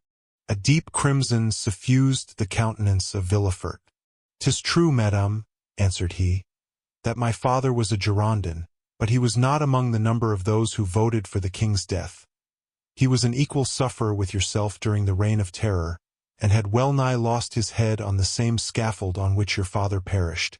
True, replied the Marquise, without wincing in the slightest degree at the tragic remembrance thus called up. But bear in mind, if you please, that our respective parents underwent persecution and proscription from diametrically opposite principles, in proof of which I may remark, that while my family remained among the staunchest adherents of the exiled princes, your father lost no time in joining the new government, and that while the citizen Noirtier was a Girondin, the Count Noirtier became a senator. Dear mother, interposed René, you know very well it was agreed that all these disagreeable reminiscences should forever be laid aside.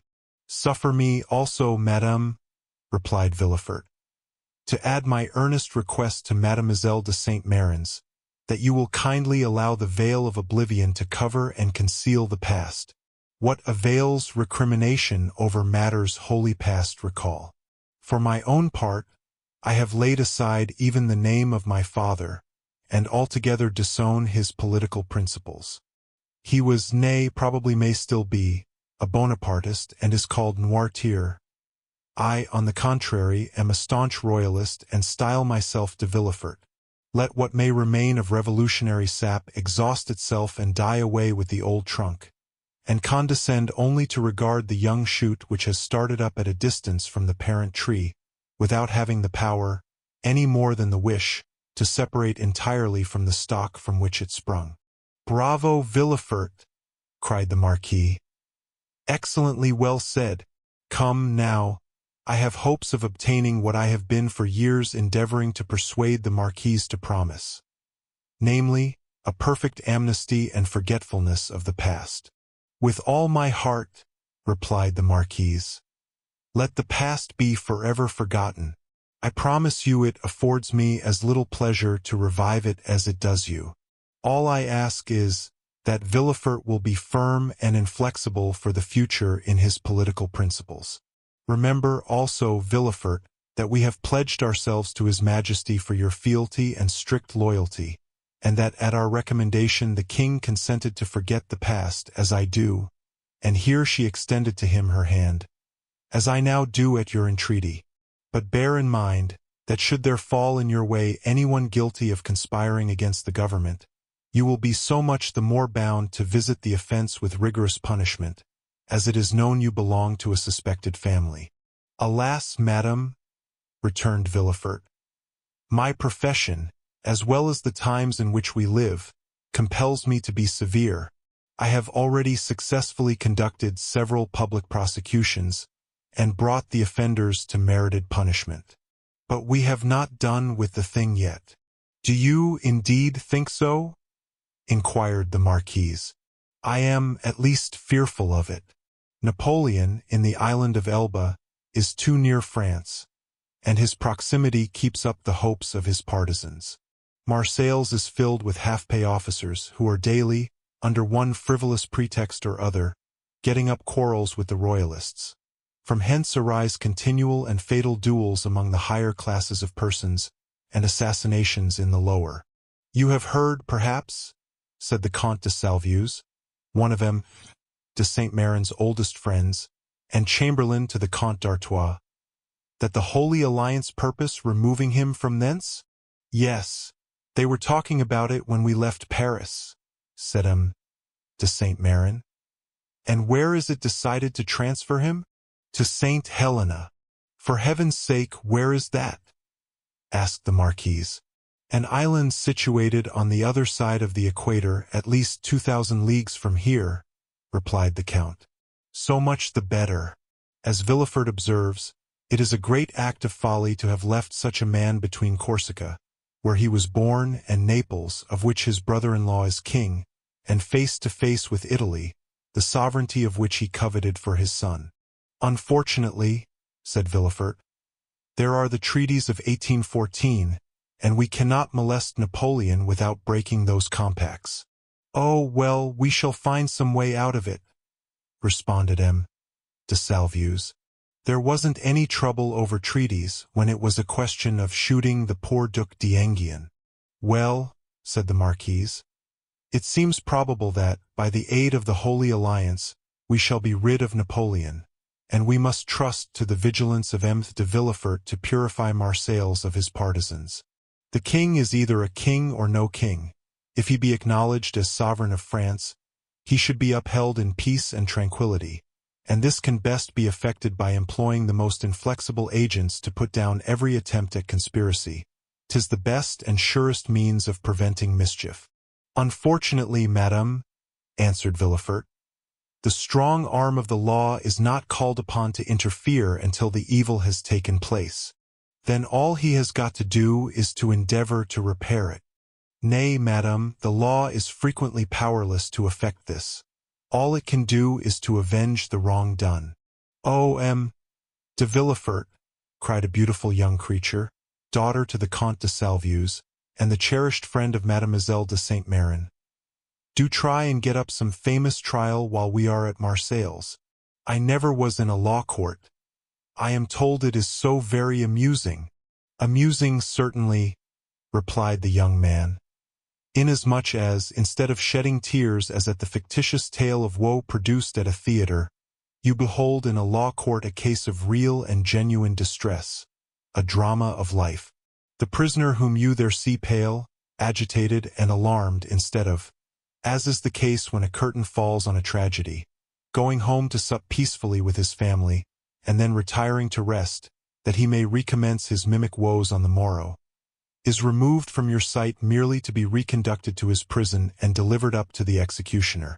I leave you to judge how far your nerves are calculated to bear you through such a scene. Of this, however, be assured, that should any favorable opportunity present itself, I will not fail to offer you the choice of being present. For shame, M. de Villefort, said Renée, becoming quite pale.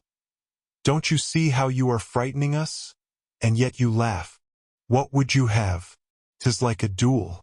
I have already recorded sentence of death, 5 or 6 times, against the movers of political conspiracies. And who can say how many daggers may be ready sharpened, and only waiting a favorable opportunity to be buried in my heart? Gracious heavens, M. de Villefort, said Renée, becoming more and more terrified. You surely are not in earnest. Indeed I am, replied the young magistrate with a smile. And in the interesting trial that young lady is anxious to witness, the case would only be still more aggravated. Suppose, for instance, the prisoner, as is more than probable, to have served under Napoleon. Well, can you expect for an instant that one accustomed, at the word of his commander, to rush fearlessly on the very bayonets of his foe, will scruple more to drive a stiletto into the heart of one he knows to be his personal enemy, than to slaughter his fellow creatures, merely because bidden to do so by one he is bound to obey?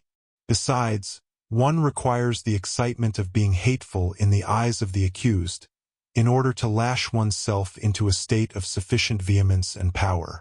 I would not choose to see the man against whom I pleaded smile, as though in mockery of my words.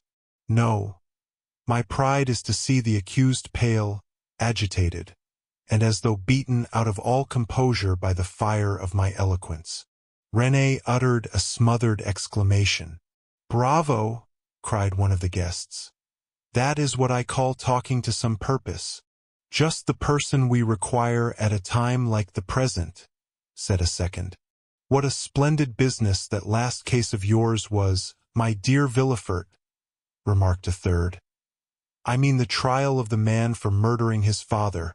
Upon my word, you killed him ere the executioner had laid his hand upon him. Oh, as for parricides and such dreadful people as that, interposed Renée, it matters very little what is done to them, but as regards poor unfortunate creatures whose only crime consists in having mixed themselves up in political intrigues, why, that is the very worst offense they could possibly commit. For, don't you see, Renée, the king is the father of his people, and he who shall plot or contrive aught against the life and safety of the parent of 32 millions of souls is a parricide upon a fearfully great scale. I don't know anything about that, replied Renée. But, M. De Villefort, you have promised me, have you not? Always to show mercy to those I plead for. Make yourself quite easy on that point, answered Villefort with one of his sweetest smiles. You and I will always consult upon our verdicts. My love, said the Marquise. Attend to your doves, your lapdogs, and embroidery, but do not meddle with what you do not understand. Nowadays the military profession is in abeyance and the magisterial robe is the badge of honor. There is a wise Latin proverb that is very much in point. Sed ant arma togae, said Villefort with a bow. I cannot speak Latin, responded the Marquise. Well, said René, I cannot help regretting you had not chosen some other profession than your own, a physician, for instance. Do you know I always felt a shudder at the idea of even a destroying angel? Dear, good René, whispered Villefort, as he gazed with unutterable tenderness on the lovely speaker. Let us hope, my child, cried the Marquis, that M. de Villefort may prove the moral and political physician of this province. If so, he will have achieved a noble work, and one which will go far to efface the recollection of his father's conduct, added the incorrigible Marquise. Madame, replied Villefort with a mournful smile, I have already had the honor to observe that my father has, at least, I hope so, abjured his past errors, and that he is, at the present moment, a firm and zealous friend to religion and order, a better royalist possibly than his son, for he has to atone for past dereliction, while I have no other impulse than warm, decided preference and conviction. Having made this well-turned speech, Villefort looked carefully around to mark the effect of his oratory, much as he would have done had he been addressing the bench in open court. Do you know, my dear Villefort, cried the Comte de Salvieux, that is exactly what I myself said the other day at the Tuileries, when questioned by His Majesty's principal chamberlain touching the singularity of an alliance between the son of a Girondin and the daughter of an officer of the Duc de Condé, and I assure you he seemed fully to comprehend that this mode of reconciling political differences was based upon sound and excellent principles. Then the king, who, without our suspecting it, had overheard our conversation, interrupted us by saying, Villefort. Observe that the king did not pronounce the word noirtier, but, on the contrary, placed considerable emphasis on that of Villefort. Villefort, said His Majesty, is a young man of great judgment and discretion, who will be sure to make a figure in his profession.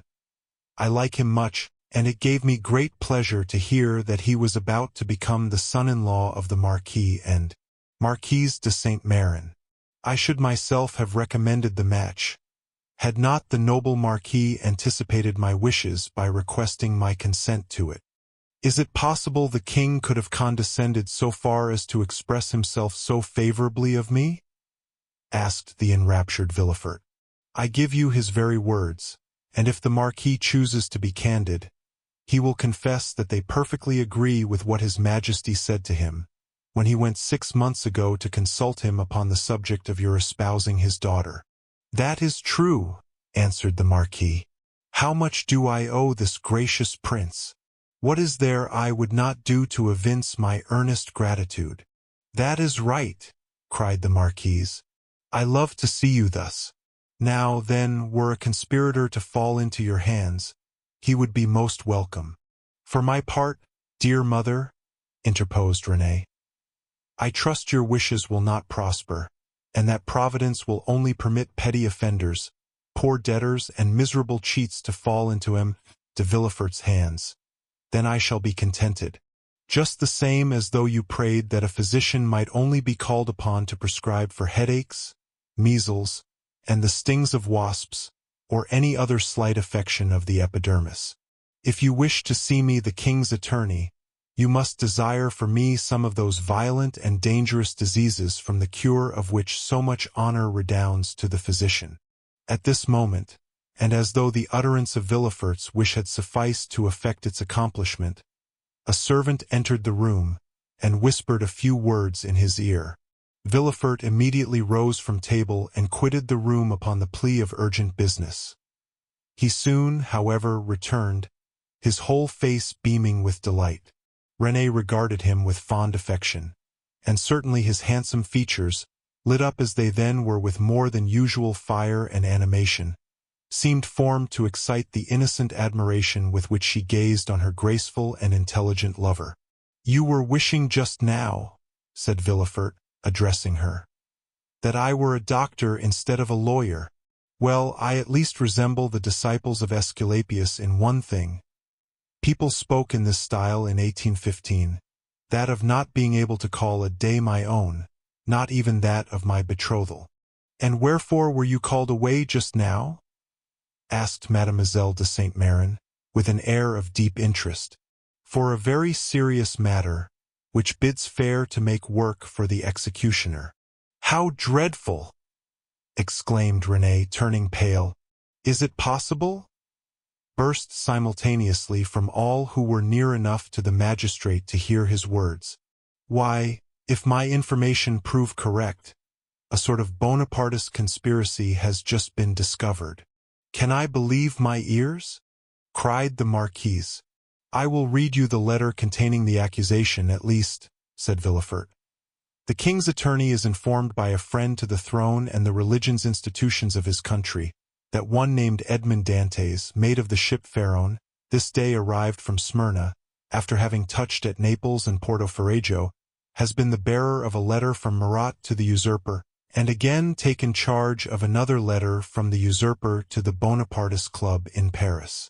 Ample corroboration of this statement may be obtained by arresting the above-mentioned Edmond Dantès, who either carries the letter for Paris about with him, or has it at his father's abode. Should it not be found in the possession of father or son, then it will assuredly be discovered in the cabin belonging to the said Dantès on board the Pharaon." "But," said René, "this letter, which, after all, is but an anonymous scrawl, is not even addressed to you, but to the king's attorney." "True, but that gentleman being absent, his secretary, by his orders, opened his letters. Thinking this one of importance, he sent for me, but not finding me, took upon himself to give the necessary orders for arresting the accused party."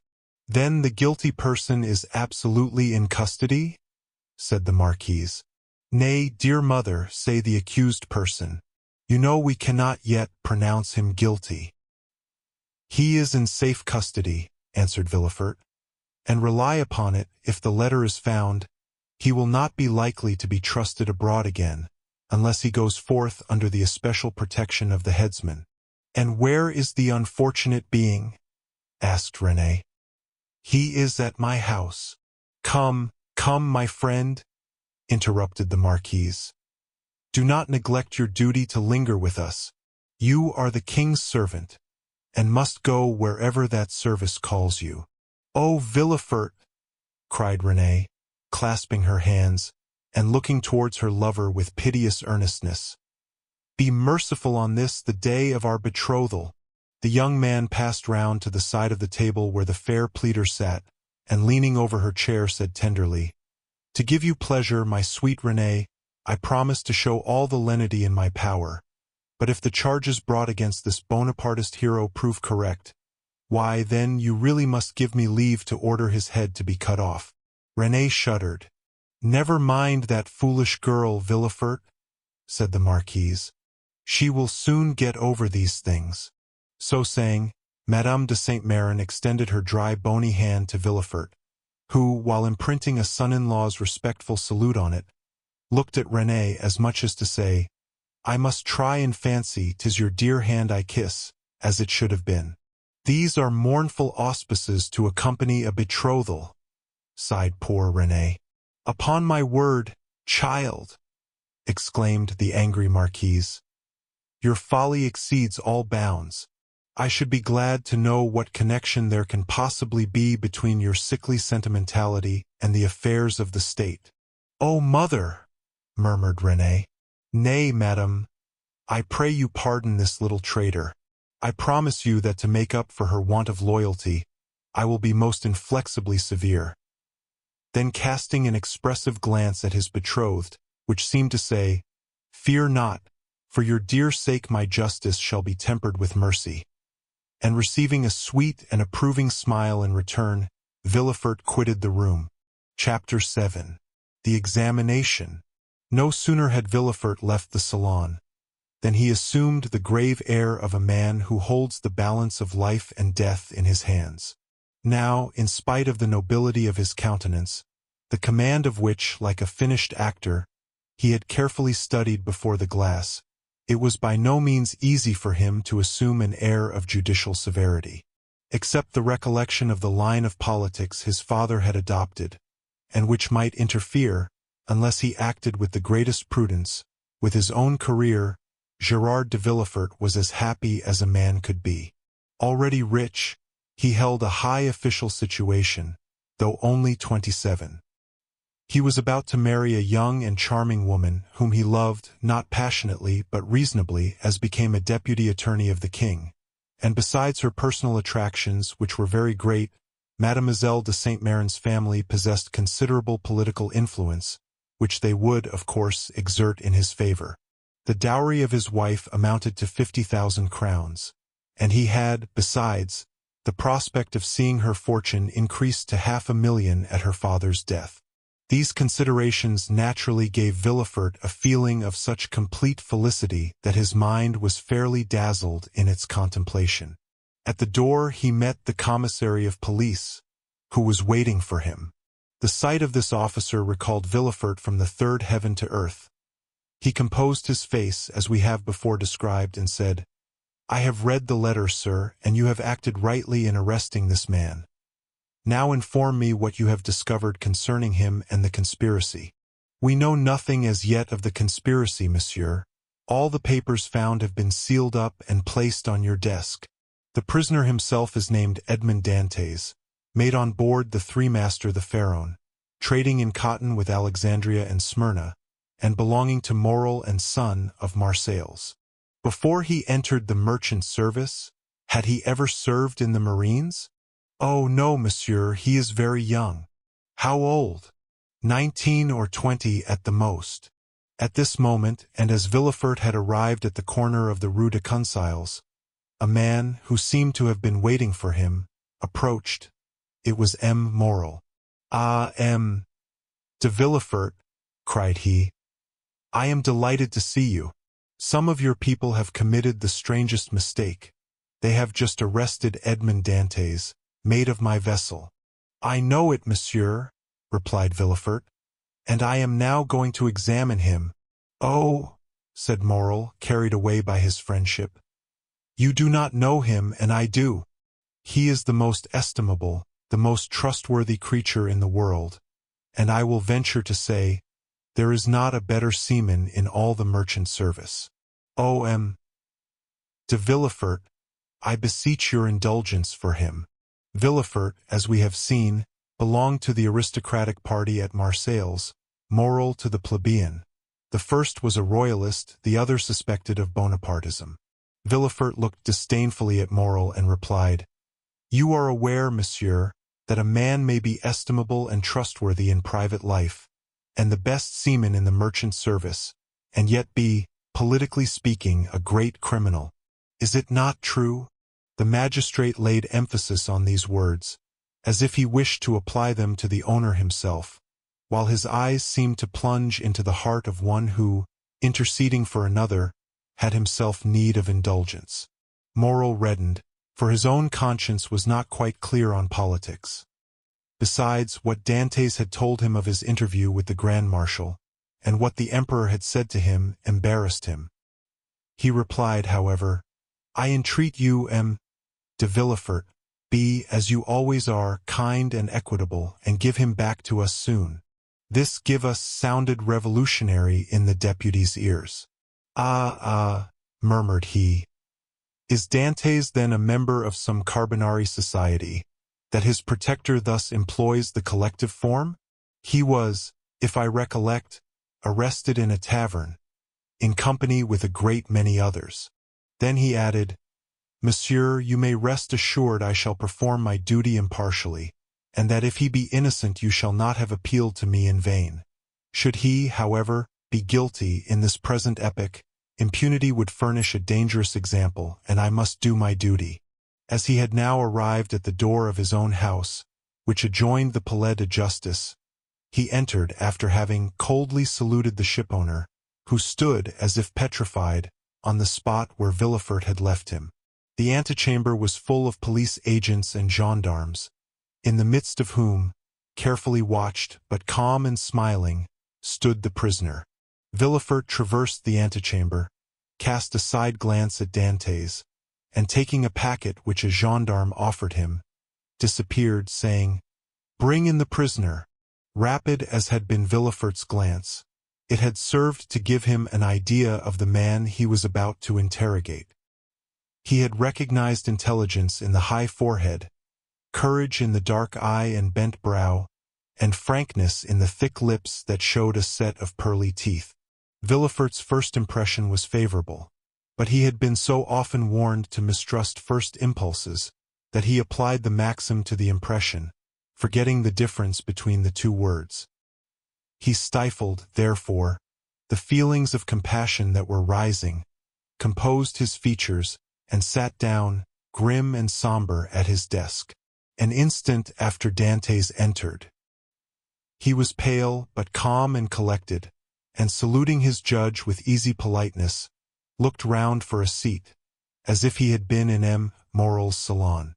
It was then that he encountered for the first time Villefort's look, that look peculiar to the magistrate, who, while seeming to read the thoughts of others, betrays nothing of his own. "Who and what are you?" demanded Villefort, turning over a pile of papers, containing information relative to the prisoner, that a police agent had given to him on his entry, and that, already in an hour's time, had swelled to voluminous proportions, thanks to the corrupt espionage of which the accused is always made the victim. "My name is Edmond Dantès," replied the young man calmly. "I am mate of the Pharaon, belonging to Messrs. Morel and Son." "Your age?" continued Villefort. 19, returned Dantès. "What were you doing at the moment you were arrested?" "I was at the festival of my marriage, monsieur," said the young man, his voice slightly tremulous. So great was the contrast between that happy moment and the painful ceremony he was now undergoing. So great was the contrast between the somber aspect of M.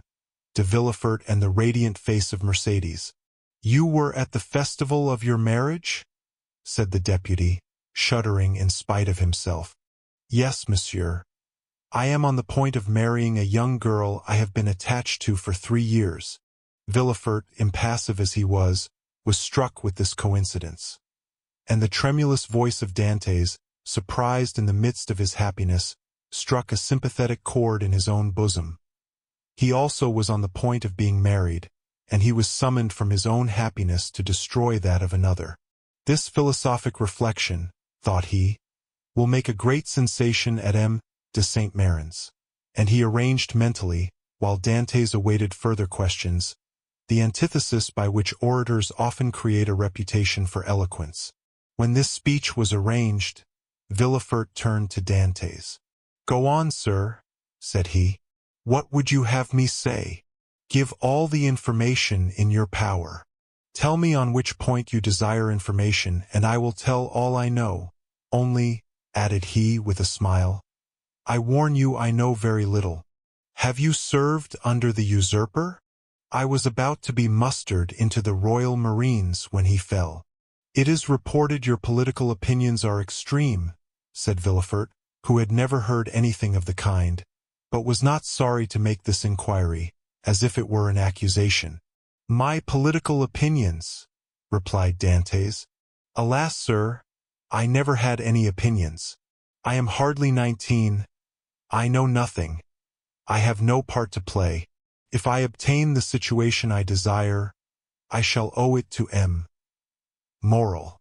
Thus all my opinions, I will not say public, but private, are confined to these 3 sentiments. I love my father, I respect M. Morel, and I adore Mercédès. This, sir, is all I can tell you, and you see how uninteresting it is." As Dantès spoke, Villefort gazed at his ingenuous and open countenance, and recollected the words of René, who, without knowing who the culprit was, had besought his indulgence for him. With the deputy's knowledge of crime and criminals, Every word the young man uttered convinced him more and more of his innocence. This lad, for he was scarcely a man, simple, natural, eloquent with that eloquence of the heart never found when sought for, full of affection for everybody, because he was happy, and because happiness renders even the wicked good, extended his affection even to his judge, spite of Villefort's severe look and stern accent. Dantès seemed full of kindness. "Pardieu," said Villefort. "He is a noble fellow. I hope I shall gain René's favor easily by obeying the first command she ever imposed on me. I shall have at least a pressure of the hand in public, and a sweet kiss in private." Full of this idea, Villefort's face became so joyous that when he turned to Dantès, the latter, who had watched the change on his physiognomy, was smiling also. "Sir," said Villefort, "have you any enemies at least that you know?" "I have enemies?" replied Dantès. "My position is not sufficiently elevated for that. As for my disposition, that is, perhaps, somewhat too hasty, but I have striven to repress it. I have had 10 or 12 sailors under me, and if you question them, they will tell you that they love and respect me, not as a father, for I am too young, but as an elder brother. But you may have excited jealousy. You are about to become captain at 19, an elevated post. You are about to marry a pretty girl who loves you, and these two pieces of good fortune may have excited the envy of someone. You are right, you know men better than I do, and what you say may possibly be the case, I confess. But if such persons are among my acquaintances, I prefer not to know it, because then I should be forced to hate them. You are wrong. You should always strive to see clearly around you. You seem a worthy young man. I will depart from the strict line of my duty to aid you in discovering the author of this accusation. Here is the paper. Do you know the writing?" As he spoke, Villefort drew the letter from his pocket and presented it to Dantès. Dantès read it. A cloud passed over his brow as he said, "No, monsieur, I do not know the writing, and yet it is tolerably plain. Whoever did it writes well. I am very fortunate," added he, looking gratefully at Villefort, "to be examined by such a man as you, for this envious person is a real enemy." And by the rapid glance that the young man's eyes shot forth, Villefort saw how much energy lay hid beneath this mildness. "Now," said the deputy, "answer me frankly, not as a prisoner to a judge, but as one man to another who takes an interest in him. What truth is there in the accusation contained in this anonymous letter?" And Villefort threw disdainfully on his desk the letter Dantès had just given back to him. "None at all. I will tell you the real facts. I swear by my honor as a sailor, by my love for Mercédès, by the life of my father." "Speak, monsieur," said Villefort. Then, internally, "If René could see me, I hope she would be satisfied, and would no longer call me a decapitator." Well, when we quitted Naples, Captain Leclerc was attacked with a brain fever. As we had no doctor on board, and he was so anxious to arrive at Elba, that he would not touch at any other port, his disorder rose to such a height, that at the end of the 3rd day, feeling he was dying, he called me to him. "My dear Dantès," said he, "swear to perform what I am going to tell you, for it is a matter of the deepest importance." "I swear, Captain," replied I. "Well, as after my death the command devolves on you as mate, assume the command and bear up for the island of Elba, disembark at Porto Ferrajo, ask for the Grand Marshal, give him this letter. Perhaps they will give you another letter and charge you with a commission. You will accomplish what I was to have done, and derive all the honor and profit from it." "I will do it, Captain. But perhaps I shall not be admitted to the Grand Marshal's presence as easily as you expect?" "Here is a ring that will obtain audience of him, and remove every difficulty," said the captain. At these words he gave me a ring. It was time. 2 hours after he was delirious. The next day he died. And what did you do then? What I ought to have done, and what everyone would have done in my place. Everywhere the last requests of a dying man are sacred. But with a sailor the last requests of his superior are commands.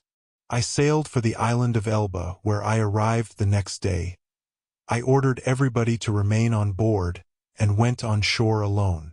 As I had expected, I found some difficulty in obtaining access to the Grand Marshal.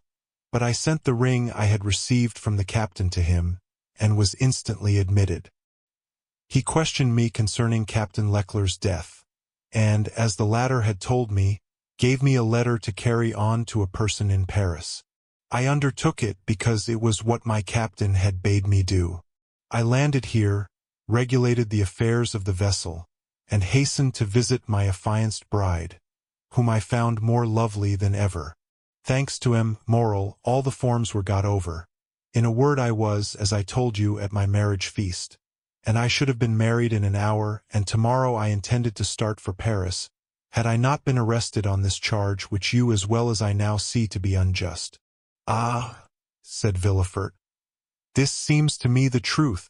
If you have been culpable, it was imprudence, and this imprudence was in obedience to the orders of your captain. Give up this letter you have brought from Elba, and pass your word you will appear should you be required, and go and rejoin your friends. I am free then, sir? Cried Dantès joyfully. Yes, but first give me this letter. You have it already, for it was taken from me with some others which I see in that packet.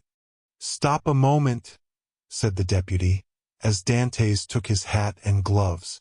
To whom is it addressed? To Monsieur Noirtier, Rue Coq-Heron, Paris. Had a thunderbolt fallen into the room, Villefort could not have been more stupefied.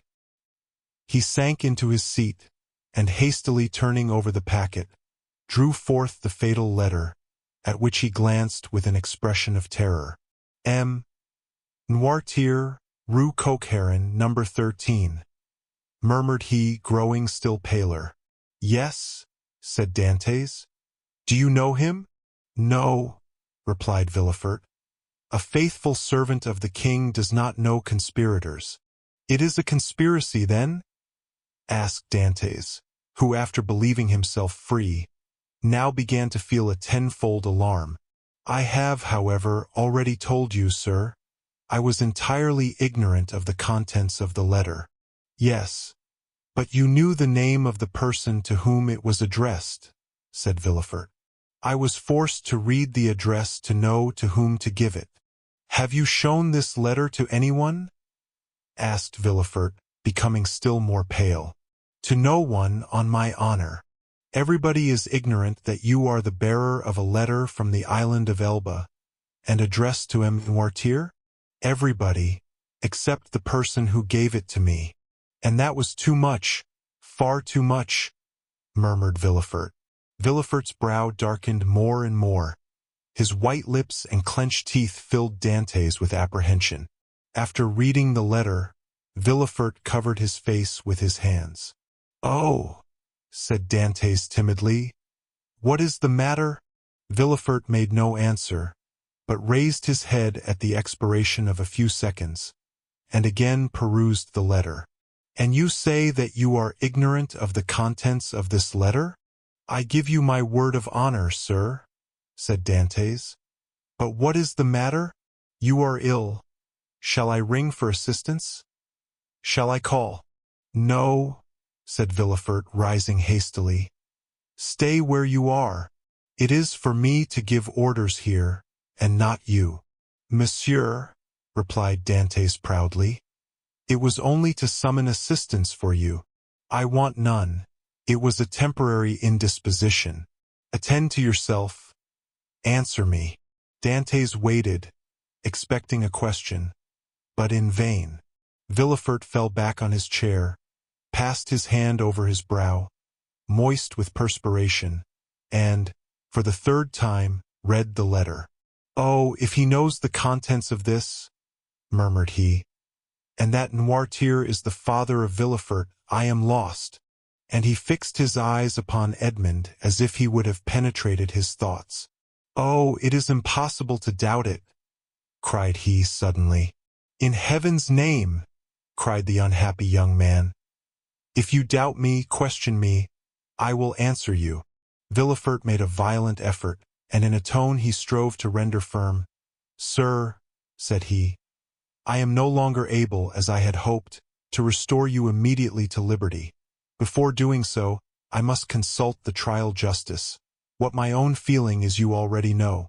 "Oh, monsieur," cried Dantès, "you have been rather a friend than a judge.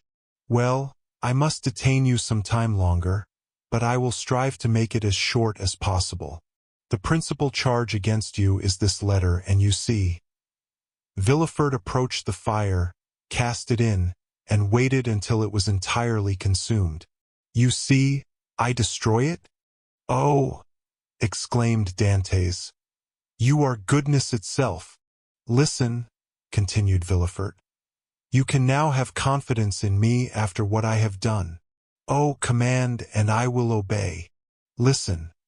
This is not a command, but advice I give you. Speak, and I will follow your advice. I shall detain you until this evening in the Palais de Justice. Should anyone else interrogate you, say to him what you have said to me, but do not breathe a word of this letter. I promise." It was Villefort who seemed to entreat, and the prisoner who reassured him. "You see," continued he, glancing toward the grate, where fragments of burnt paper fluttered in the flames, "the letter is destroyed. You and I alone know of its existence. Should you, therefore, be questioned, deny all knowledge of it. Deny it boldly, and you are saved. Be satisfied. I will deny it. It was the only letter you had? It was. Swear it." "I swear it." Villefort rang. A police agent entered. Villefort whispered some words in his ear, to which the officer replied by a motion of his head. "Follow him," said Villefort to Dantès. Dantès saluted Villefort and retired. Hardly had the door closed when Villefort threw himself half-fainting into a chair. "Alas, alas," murmured he. "If the procureur himself had been at Marseilles, I should have been ruined. This accursed letter would have destroyed all my hopes. Oh, my father, must your past career always interfere with my successes?" Suddenly a light passed over his face. A smile played round his set mouth, and his haggard eyes were fixed in thought. "This will do," said he. "And from this letter, which might have ruined me, I will make my fortune. Now to the work I have in hand." And after having assured himself that the prisoner was gone, the deputy procureur hastened to the house of his betrothed. Chapter 8. The Château d'If. The commissary of police, as he traversed the antechamber, made a sign to two gendarmes, who placed themselves one on Dantès' right and the other on his left. A door that communicated with the Palais de Justice was opened, and they went through a long range of gloomy corridors, whose appearance might have made even the boldest shudder. The Palais de Justice communicated with the prison, a sombre edifice that from its grated windows looks on the clock tower of the Écoles. After numberless windings, Dantès saw a door with an iron wicket. The commissary took up an iron mallet and knocked thrice, every blow seeming to Dantès as if struck on his heart. The door opened, the two gendarmes gently pushed him forward, and the door closed with a loud sound behind him. The air he inhaled was no longer pure, but thick and mephitic. He was in prison. He was conducted to a tolerably neat chamber, but grated and barred, and its appearance, therefore, did not greatly alarm him. Besides, the words of Villefort, who seemed to interest himself so much, resounded still in his ears like a promise of freedom. It was 4 o'clock when Dantès was placed in this chamber. It was, as we have said, the 1st of March, and the prisoner was soon buried in darkness. The obscurity augmented the acuteness of his hearing. At the slightest sound he rose and hastened to the door, convinced they were about to liberate him, but the sound died away, and Dantès sank again into his seat. At last, about 10 o'clock, and just as Dantès began to despair, steps were heard in the corridor. A key turned in the lock, the bolts creaked, the massy oaken door flew open, and a flood of light from 2 torches pervaded the apartment. By the torchlight Dantès saw the glittering sabers and carbines of 4 gendarmes. He had advanced at first, but stopped at the sight of this display of force. "Are you come to fetch me?" asked he. "Yes," replied a gendarme. "By the orders of the deputy procureur?" "I believe so." The conviction that they came from M. de Villefort relieved all Dantès' apprehensions. He advanced calmly and placed himself in the center of the escort. A carriage waited at the door, the coachman was on the box, and a police officer sat beside him. "Is this carriage for me?" said Dantès. "It is for you," replied a gendarme. Dantès was about to speak, but feeling himself urged forward, and having neither the power nor the intention to resist, he mounted the steps, and was in an instant seated inside between 2 gendarmes. The 2 others took their places opposite, and the carriage rolled heavily over the stones. The prisoner glanced at the windows, they were grated. He had changed his prison for another that was conveying him he knew not whither. Through the grating, however, Dantès saw they were passing through the Rue Caisserie, and by the Rue Saint-Laurent and the Rue Taramis to the quay. Soon he saw the lights of La Consigne. The carriage stopped, the officer descended, approached the guardhouse. A dozen soldiers came out and formed themselves in order. Dantès saw the reflection of their muskets by the light of the lamps on the quay. "Can all this force be summoned on my account?" thought he. The officer opened the door, which was locked, and, without speaking a word, answered Dantès' question. For he saw between the ranks of the soldiers a passage formed from the carriage to the port. The 2 gendarmes who were opposite to him descended first. Then he was ordered to alight, and the gendarmes on each side of him followed his example. They advanced towards a boat, which a custom-house officer held by a chain, near the quay. The soldiers looked at Dantès with an air of stupid curiosity. In an instant he was placed in the stern sheets of the boat, between the gendarmes, while the officer stationed himself at the bow. A shove sent the boat adrift, and 4 sturdy oarsmen impelled it rapidly towards the Pilon. At a shout from the boat, the chain that closes the mouth of the port was lowered, and in a second they were, as Dantès knew, in the Fraile and outside the inner harbor. The prisoner's first feeling was of joy at again breathing the pure air, for air is freedom. But he soon sighed, for he passed before La Reserve, where he had that morning been so happy, and now through the open windows came the laughter and revelry of a ball. Dantès folded his hands, raised his eyes to heaven, and prayed fervently. The boat continued her voyage.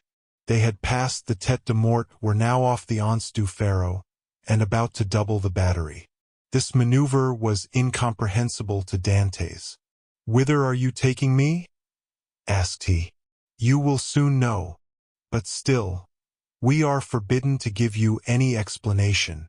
Dantès, trained in discipline, knew that nothing would be more absurd than to question subordinates, who were forbidden to reply, and so he remained silent. The most vague and wild thoughts passed through his mind. The boat they were in could not make a long voyage. There was no vessel at anchor outside the harbor. He thought, perhaps, they were going to leave him on some distant point. He was not bound, nor had they made any attempt to handcuff him. This seemed a good augury. Besides, had not the deputy, who had been so kind to him, told him that provided he did not pronounce the dreaded name of Noirtier, he had nothing to apprehend? Had not Villefort in his presence destroyed the fatal letter, the only proof against him?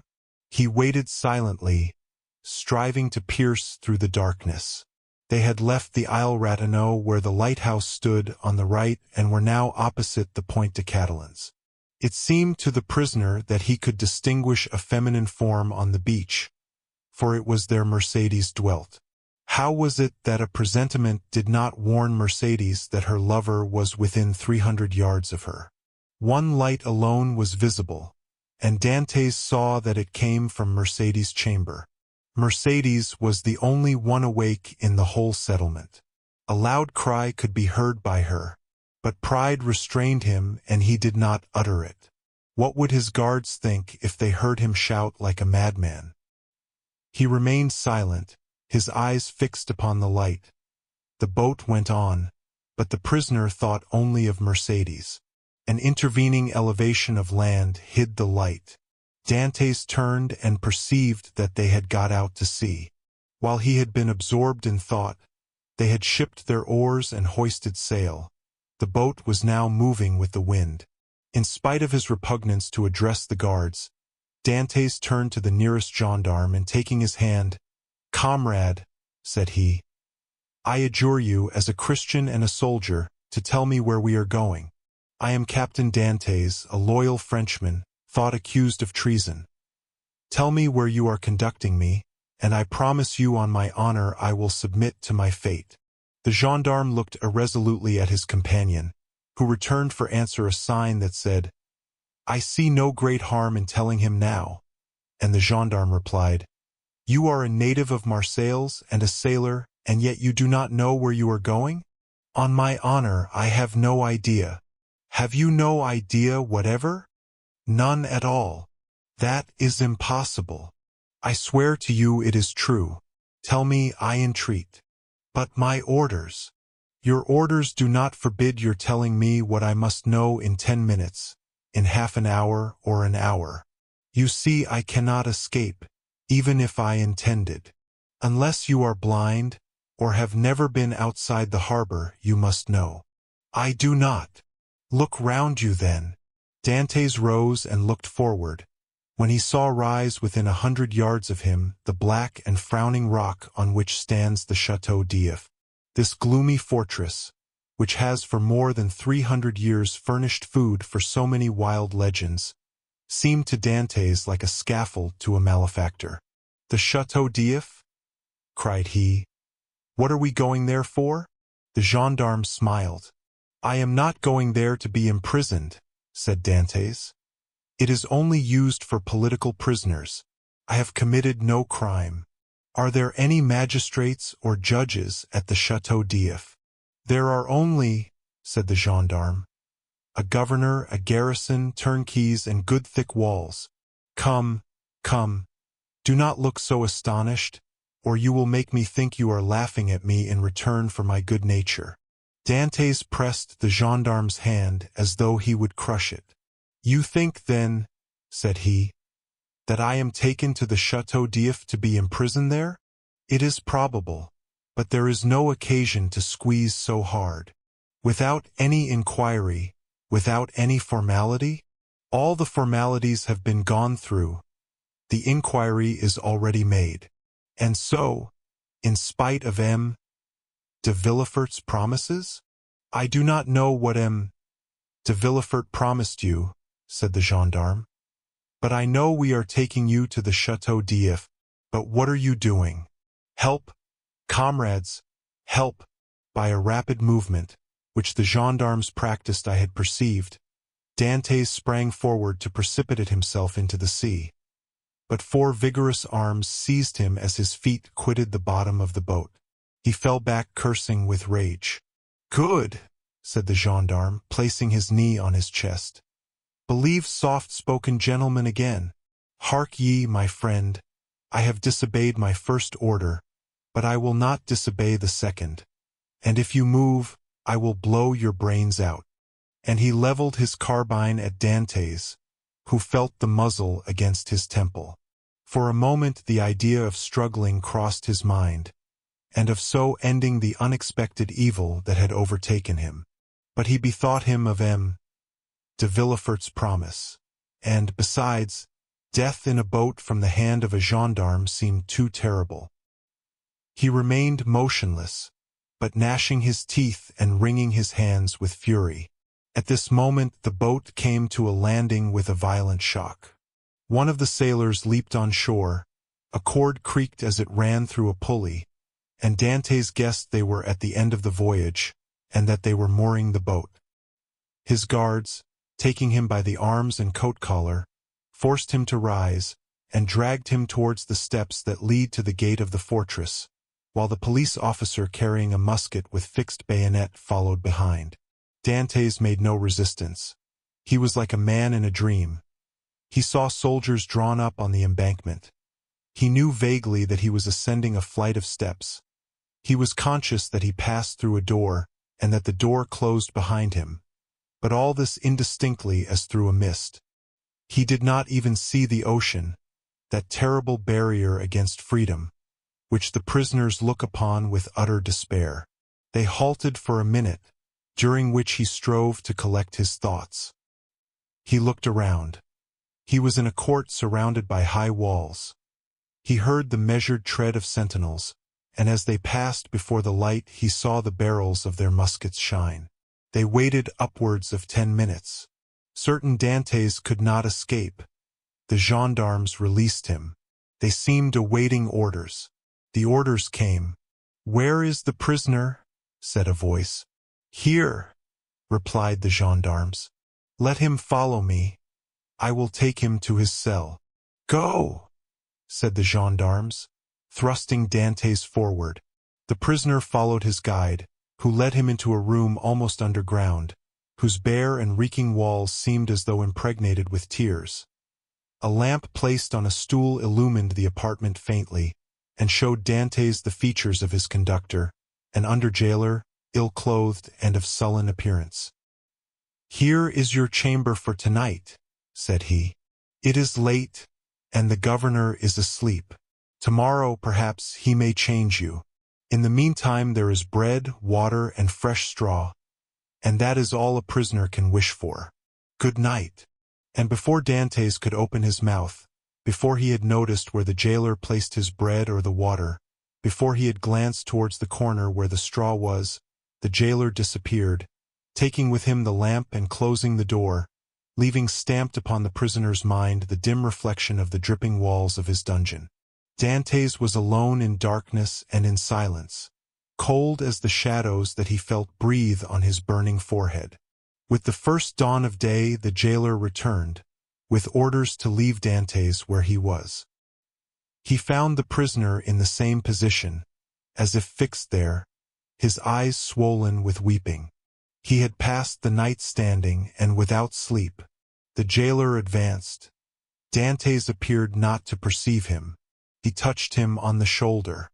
Edmond started. "Have you not slept?" said the jailer. "I do not know," replied Dantès. The jailer stared. "Are you hungry?" continued he. "I do not know. Do you wish for anything?" "I wish to see the governor." The jailer shrugged his shoulders and left the chamber. Dantès followed him with his eyes, and stretched forth his hands towards the open door. But the door closed. All his emotion then burst forth. He cast himself on the ground, weeping bitterly, and asking himself what crime he had committed that he was thus punished. The day passed thus. He scarcely tasted food, but walked round and round the cell like a wild beast in its cage. One thought in particular tormented him, namely, that during his journey hither he had sat so still, whereas he might, a dozen times, have plunged into the sea, and, thanks to his powers of swimming, for which he was famous, have gained the shore, concealed himself until the arrival of a Genoese or Spanish vessel, escaped to Spain or Italy, where Mercedes and his father could have joined him. He had no fears as to how he should live. Good seamen are welcome everywhere. He spoke Italian like a Tuscan and Spanish like a Castilian. He would have been free and happy with Mercedes and his father, whereas he was now confined in the Château d'If, that impregnable fortress, ignorant of the future destiny of his father and Mercedes, and all this because he had trusted to Villefort's promise. The thought was maddening, and Dantès threw himself furiously down on his straw. The next morning at the same hour, the jailer came again. "Well," said the jailer, "are you more reasonable today?" Dantès made no reply. "Come, cheer up. Is there anything that I can do for you?" "I wish to see the governor." "I have already told you it was impossible." "Why so?"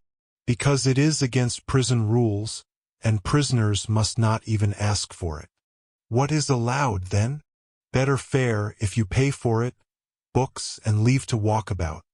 I do not want books, I am satisfied with my food, and do not care to walk about, but I wish to see the governor. If you worry me by repeating the same thing, I will not bring you any more to eat. Well, then, said Edmond, if you do not, I shall die of hunger, that is all. The jailer saw by his tone he would be happy to die, and as every prisoner is worth 10 sous a day to his jailer, he replied in a more subdued tone. What you ask is impossible, but if you are very well behaved you will be allowed to walk about, and some day you will meet the governor, and if he chooses to reply, that is his affair. But, asked Dantès, how long shall I have to wait? Ah, a month, 6 months, a year. It is too long a time. I wish to see him at once. Ah, said the jailer, do not always brood over what is impossible, or you will be mad in a fortnight. You think so? Yes, we have an instance here. It was by always offering 1,000,000 of francs to the governor for his liberty that an abbé became mad, who was in this chamber before you. How long has he left it? 2 years. Was he liberated then?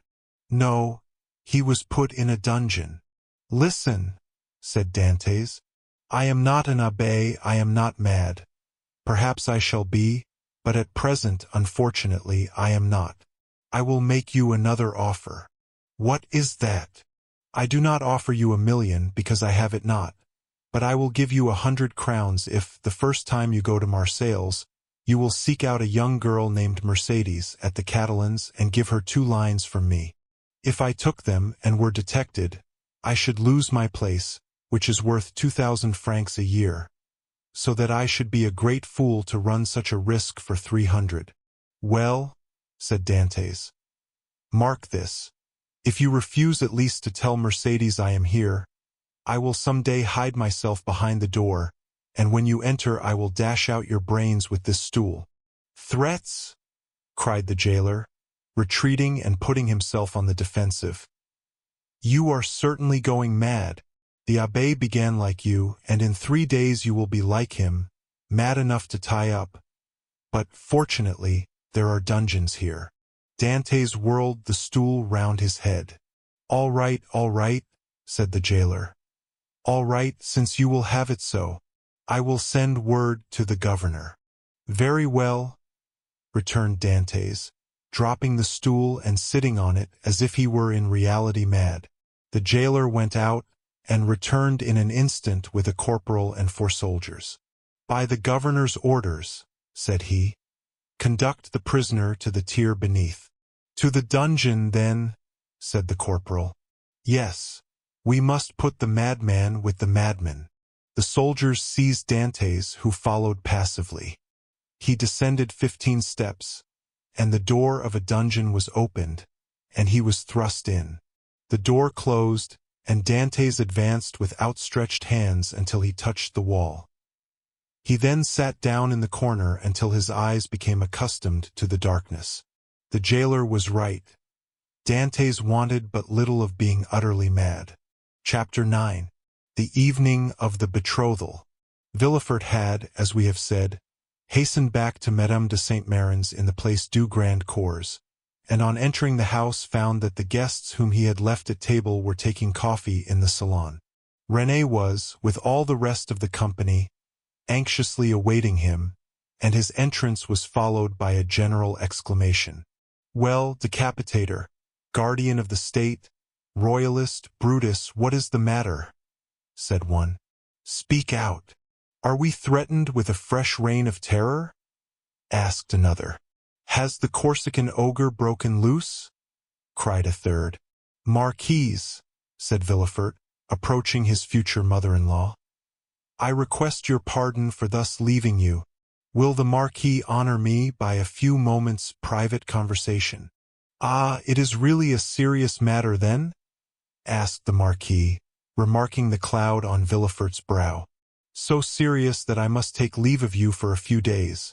So, added he, turning to René, Judge for yourself if it be not important. You are going to leave us? Cried Renée, unable to hide her emotion at this unexpected announcement. Alas, returned Villefort, I must. Where, then, are you going? Asked the Marquise. That, madame, is an official secret. But if you have any commissions for Paris, a friend of mine is going there tonight, and will with pleasure undertake them. The guests looked at each other. You wish to speak to me alone? Said the Marquis. Yes. Let us go to the library, please. The Marquis took his arm, and they left the salon. Well? Asked he, as soon as they were by themselves. Tell me what it is? An affair of the greatest importance that demands my immediate presence in Paris. Now, excuse the indiscretion, Marquis, but have you any landed property? All my fortune is in the funds. 700,000 or 800,000 francs. Then sell out. Sell out, Marquis, or you will lose it all. But how can I sell out here?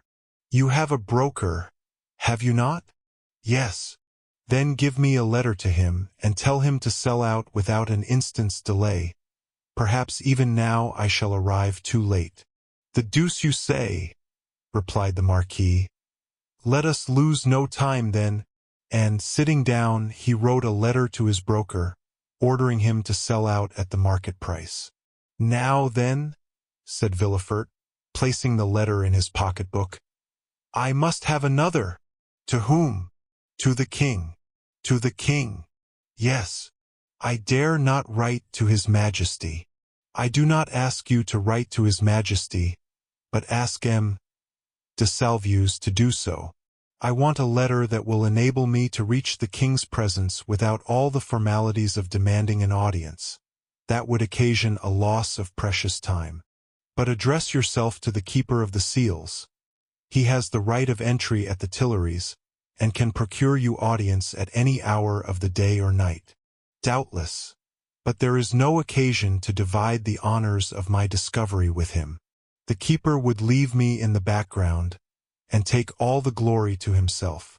I tell you, Marquis, my fortune is made if I only reach the Tuileries the first, for the king will not forget the service I do him. In that case go and get ready. I will call Salvieux and make him write the letter. Be as quick as possible. I must be on the road in a quarter of an hour. Tell your coachman to stop at the door. You will present my excuses to the Marquise and Mademoiselle Renée, whom I leave on such a day with great regret. You will find them both here, and can make your farewells in person. 1,000 thanks, and now for the letter. The Marquis rang. A servant entered. Say to the Count de Salvieux that I would like to see him. Now then, go, said the Marquis. I shall be gone only a few moments. Villefort hastily quitted the apartment, but reflecting that the sight of the deputy procureur running through the streets would be enough to throw the whole city into confusion, he resumed his ordinary pace. At his door he perceived a figure in the shadow that seemed to wait for him. It was Mercédès, who, hearing no news of her lover, had come unobserved to inquire after him. As Villefort drew near, she advanced and stood before him. Dantès had spoken of Mercédès, and Villefort instantly recognized her. Her beauty and high bearing surprised him, and when she inquired what had become of her lover, it seemed to him that she was the judge, and he the accused. The young man you speak of, said Villefort abruptly, is a great criminal, and I can do nothing for him, mademoiselle. Mercédès burst into tears, and, as Villefort strove to pass her, again addressed him. But, at least, tell me where he is, that I may know whether he is alive or dead, said she. I do not know. He is no longer in my hands, replied Villefort, and desirous of putting an end to the interview, he pushed by her and closed the door, as if to exclude the pain he felt. But remorse is not thus banished. Like Virgil's wounded hero, he carried the arrow in his wound, and, arrived at the salon, Villefort uttered a sigh that was almost a sob, and sank into a chair. Then the first pangs of an unending torture seized upon his heart. The man he sacrificed to his ambition, that innocent victim immolated on the altar of his father's faults, appeared to him pale and threatening, leading his affianced bride by the hand, and bringing with him remorse, not such as the ancients figured, furious and terrible, but that slow and consuming agony whose pangs are intensified from hour to hour up to the very moment of death. Then he had a moment's hesitation. He had frequently called for capital punishment on criminals, and owing to his irresistible eloquence they had been condemned, and yet the slightest shadow of remorse had never clouded Villefort's brow, because they were guilty. At least, he believed so. But here was an innocent man whose happiness he had destroyed. In this case he was not the judge, but the executioner. As he thus reflected, he felt the sensation we have described, and which had hitherto been unknown to him, arise in his bosom, and fill him with vague apprehensions. It is thus that a wounded man trembles instinctively at the approach of the finger to his wound until it be healed, but Villefort's was one of those that never close, or if they do, only close to reopen more agonizing than ever. If at this moment the sweet voice of Renée had sounded in his ears pleading for mercy, or the fair Mercedes had entered and said, "In the name of God, I conjure you to restore me my affianced husband," his cold and trembling hands would have signed his release. But no voice broke the stillness of the chamber, and the door was opened only by Villefort's valet, who came to tell him that the traveling carriage was in readiness. Villefort rose, or rather sprang, from his chair, hastily opened one of the drawers of his desk, emptied all the gold it contained into his pocket, stood motionless an instant, his hand pressed to his head, muttered a few inarticulate sounds, and then, perceiving that his servant had placed his cloak on his shoulders, he sprang into the carriage, ordering the postilions to drive to M. de Saint-Mérin's. The hapless Dantès was doomed. As the Marquis had promised, Villefort found the Marquise and Renée in waiting. He started when he saw Renée, for he fancied she was again about to plead for Dantès. Alas, her emotions were wholly personal. She was thinking only of Villefort's departure. She loved Villefort, and he left her at the moment he was about to become her husband. Villefort knew not when he should return, and Renée, far from pleading for Dantès, hated the man whose crime separated her from her lover. Meanwhile, what of Mercedes? She had met Fernand at the corner of the Rue de la Loge. She had returned to the Catalans, and had despairingly cast herself on her couch. Fernand, kneeling by her side, took her hand, and covered it with kisses that Mercedes did not even feel. She passed the night thus. The lamp went out for want of oil, but she paid no heed to the darkness, and dawn came, but she knew not that it was day. Grief had made her blind to all but one object. That was Edmond. "Ah, you are there," said she at length, turning towards Fernand. "I have not quitted you since yesterday," returned Fernand sorrowfully. M. Morrel had not readily given up the fight. He had learned that Dantès had been taken to prison, and he had gone to all his friends and the influential persons of the city, but the report was already in circulation that Dantès was arrested as a Bonapartist agent, and as the most sanguine looked upon any attempt of Napoleon to remount the throne as impossible, he met with nothing but refusal and had returned home in despair, declaring that the matter was serious and that nothing more could be done. Catullus was equally restless and uneasy, but instead of seeking, like M. Morrel, to aid Dantès, he had shut himself up with 2 bottles of black currant brandy, in the hope of drowning reflection.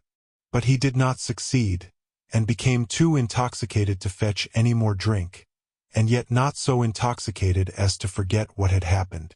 With his elbows on the table he sat between the 2 empty bottles, while spectres danced in the light of the unsnuffed candle. Spectres such as Hoffmann strews over his punch-drenched pages, like black, fantastic dust. Danglars alone was content and joyous. He had got rid of an enemy and made his own situation on the Pharaon secure. Danglars was one of those men born with a pen behind the ear and an inkstand in place of a heart. Everything with him was multiplication or subtraction. The life of a man was to him of far less value than a numeral, especially when, by taking it away, he could increase the sum total of his own desires. He went to bed at his usual hour and slept in peace. Villefort, after having received M. de Salvieux's letter, embraced Renée, kissed the Marquise's hand, and shaken that of the Marquis, started for Paris along the Aix road. Old Dantès was dying with anxiety to know what had become of Edmond. But we know very well what had become of Edmond. Chapter 10. The King's Closet at the Tuileries. We will leave Villefort on the road to Paris, traveling, thanks to trebled fees, with all speed, and passing through 2 or 3 apartments, enter at the Tuileries the little room with the arched window, so well known as having been the favorite closet of Napoleon and Louis XVIII, and now of Louis Philippe. There, seated before a walnut table he had brought with him from Hartwell, and to which, from one of those fancies not uncommon to great people, he was particularly attached, the King, Louis XVIII, was carelessly listening to a man of 50 or 52 years of age, with gray hair, aristocratic bearing, and exceedingly gentlemanly attire, and meanwhile making a marginal note in a volume of Gryphius's rather inaccurate, but much sought-after edition of Horace, a work which was much indebted to the sagacious observations of the philosophical monarch. "You say, sir," said the king, "that I am exceedingly disquieted, sire. Really, have you had a vision of the 7 fat kine and the 7 lean kine? No, sire, for that would only betoken for us 7 years of plenty and 7 years of scarcity. And with a king as full of foresight as your majesty, scarcity is not a thing to be feared. Then of what other scourge are you afraid, my dear Blockas?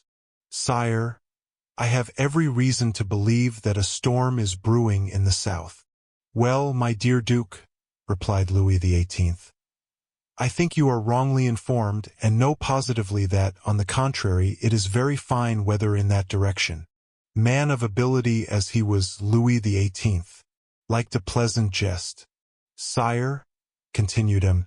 de Blocas, "if it only be to reassure a faithful servant, will your majesty send into Languedoc, Provence, and Dauphiné trusty men, who will bring you back a faithful report as to the feeling in these 3 provinces?"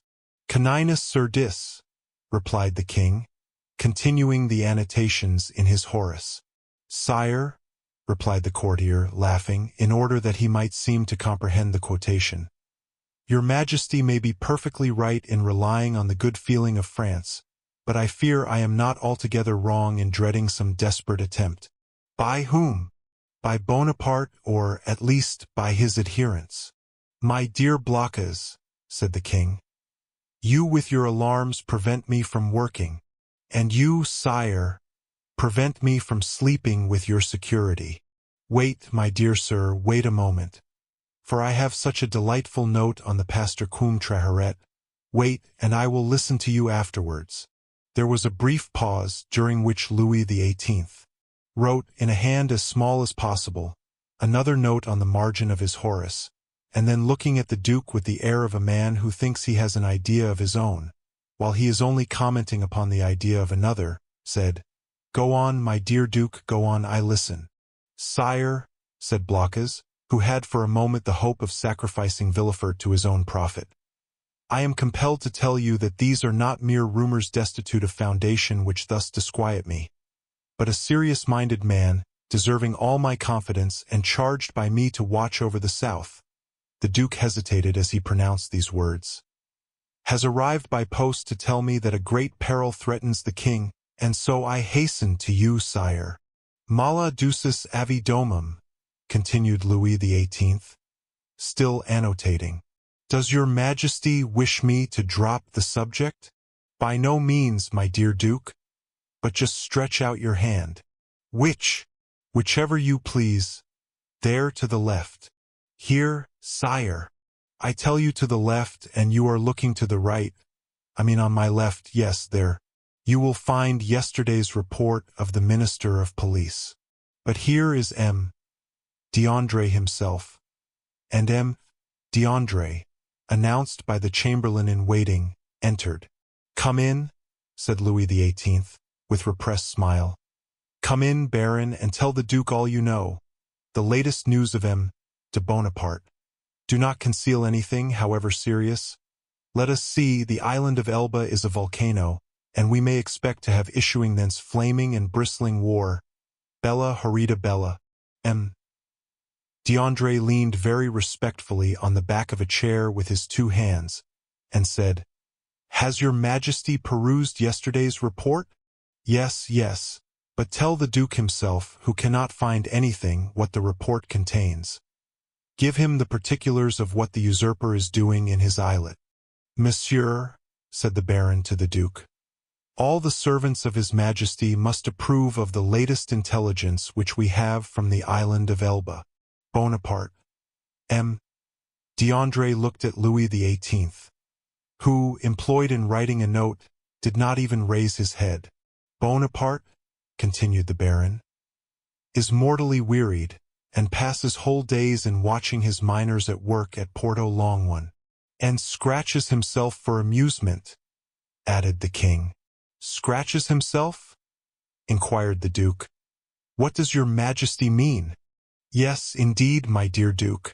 Did you forget that this great man, this hero, this demigod, is attacked with a malady of the skin which worries him to death, prurigo? And moreover, my dear Duke," continued the Minister of Police, "we are almost assured that, in a very short time, the usurper will be insane. Insane! Raving mad. His head becomes weaker. Sometimes he weeps bitterly, sometimes laughs boisterously. At other time he passes hours on the seashore, flinging stones in the water, and when the flint makes duck and drake 5 or 6 times, he appears as delighted as if he had gained another Marengo or Austerlitz. Now, you must agree that these are indubitable symptoms of insanity." "Or of wisdom, my dear Baron, or of wisdom," said Louis XVIII, laughing. "The greatest captains of antiquity amused themselves by casting pebbles into the ocean. See Plutarch's Life of Scipio Africanus." M.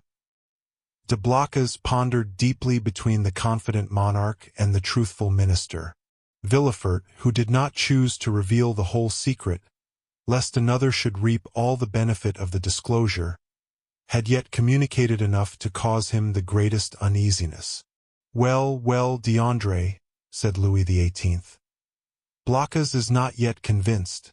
Let us proceed, therefore, to the usurper's conversion." The Minister of Police bowed. "The usurper's conversion," murmured the Duke, looking at the king and D'Andre, who spoke alternately, like Virgil's shepherds. "The usurper converted. Decidedly, my dear Duke. In what way converted? To good principles. Tell him all about it, Baron."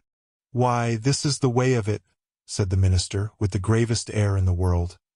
"Napoleon lately had a review, and as 2 or 3 of his old veterans expressed a desire to return to France, he gave them their dismissal and exhorted them to serve the good king.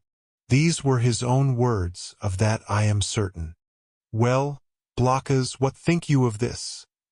inquired the king triumphantly, and pausing for a moment from the voluminous scholiast before him. "I say, sire, that the Minister of Police is greatly deceived, or I am, and as it is impossible it can be the Minister of Police, as he has the guardianship of the safety and honor of your Majesty, it is probable that I am in error. However, sire, if I might advise, your Majesty will interrogate the person of whom I spoke to you, and I will urge your Majesty to do him this honor." "Most willingly, Duke. Under your auspices I will receive any person you please, but you must not expect me to be too confiding. Baron, have you any report more recent than this dated the February 20th? This is the 3rd of March. "No, sire, but I am hourly expecting one. It may have arrived since I left my office. Go thither, and if there be none—" "Well, well," continued Louis XVIII, "make one, that is the usual way, is it not?" And the king laughed facetiously. "Oh, sire," replied the minister, "we have no occasion to invent any. Every day our desks are loaded with most circumstantial denunciations, coming from hosts of people who hope for some return for services which they seek to render, but cannot. They trust to fortune and rely upon some unexpected event in some way to justify their predictions. "Well, sir, go," said Louis XVIII. "And remember that I am waiting for you." "I will but go and return, sire. I shall be back in 10 minutes. "And I, sire," said M. de Blocas, "will go and find my messenger." "Wait, sir, wait," said Louis XVIII. "Really, M. de Blocas, I must change your armorial bearings. I will give you an eagle with outstretched wings, holding in its claws a prey which tries in vain to escape, and bearing this device 10x. "Sire, I listen," said de Blocas, biting his nails with impatience. "I wish to consult you on this passage, Molly Fugens Angelitu. You know it refers to a stag flying from a wolf. Are you not a sportsman and a great wolf hunter? Well then, what do you think of the Molly Angelitu?" "Admirable, sire, but my messenger is like the stag you refer to, for he has posted 220 leagues in scarcely 3 days, which is undergoing great fatigue and anxiety, my dear Duke, when we have a telegraph which transmits messages in 3 or 4 hours, and that without getting in the least out of breath. Ah, sire, you recompense but badly this poor young man, who has come so far, and with so much ardor, to give your Majesty useful information. If only for the sake of M. de Salvius, who recommends him to me, I entreat your Majesty to receive him graciously." "M. de Salvius, my brother's chamberlain?" "Yes, sire. He is at Marseilles, and writes me thence." "Does he speak to you of this conspiracy?" "No, but strongly recommends M. de Villefort, and begs me to present him to your Majesty." "M. de Villefort," cried the king. "Is the messenger's name M. de Villefort?" "Yes, sire." "And he comes from Marseilles?" "In person." "Why did you not mention his name at once?" replied the king, betraying some uneasiness. "Sire, I thought his name was unknown to your Majesty." "No, no, Blocas. He is a man of strong and elevated understanding, ambitious too, and, pardieu, you know his father's name?" "His father? Yes, Noirtier." "Noirtier the Girondin? Noirtier the senator?" "He himself." "And your Majesty has employed the son of such a man?" "Blocas, my friend, you have but limited comprehension. I told you Villefort was ambitious, and to attain this ambition Villefort would sacrifice everything, even his father." "Then, sire, may I present him?" "This instant, Duke." "Where is he?" "Waiting below in my carriage." "Seek him at once." "I hasten to do so." The Duke left the royal presence with the speed of a young man. His really sincere royalism made him youthful again. Louis XVIII remained alone, and turning his eyes on his half-opened Horace, muttered, "Justamiti tenacem propositi virum." M. de Blocas returned as speedily as he had departed, but in the antechamber he was forced to appeal to the king's authority. Villefort's dusty garb, his costume, which was not of courtly cut, excited the susceptibility of M. de Brézé, who was all astonishment at finding that this young man had the audacity to enter before the king in such attire.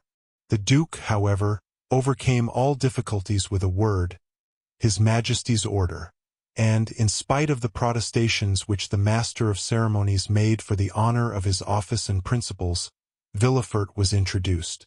The king was seated in the same place where the Duke had left him. On opening the door, Villefort found himself facing him, and the young magistrate's first impulse was to pause. "Come in, M. de Villefort," said the king. "Come in." Villefort bowed, and advancing a few steps, waited until the king should interrogate him. "M. de Villefort," said Louis XVIII, The Duc de Blacas assures me you have some interesting information to communicate.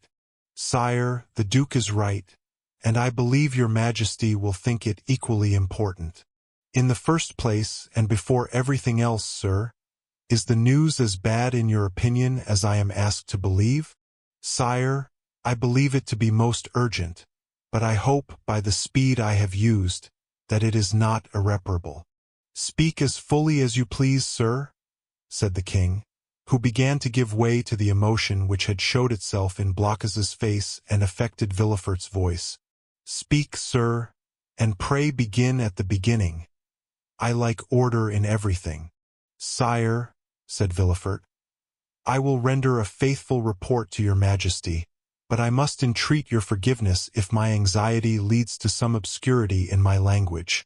A glance at the king after this discreet and subtle exordium assured Villefort of the benignity of his august auditor, and he went on, Sire, I have come as rapidly to Paris as possible to inform your Majesty that I have discovered, in the exercise of my duties, not a commonplace and insignificant plot, such as is every day got up in the lower ranks of the people and in the army, but an actual conspiracy, a storm which menaces no less than your Majesty's throne.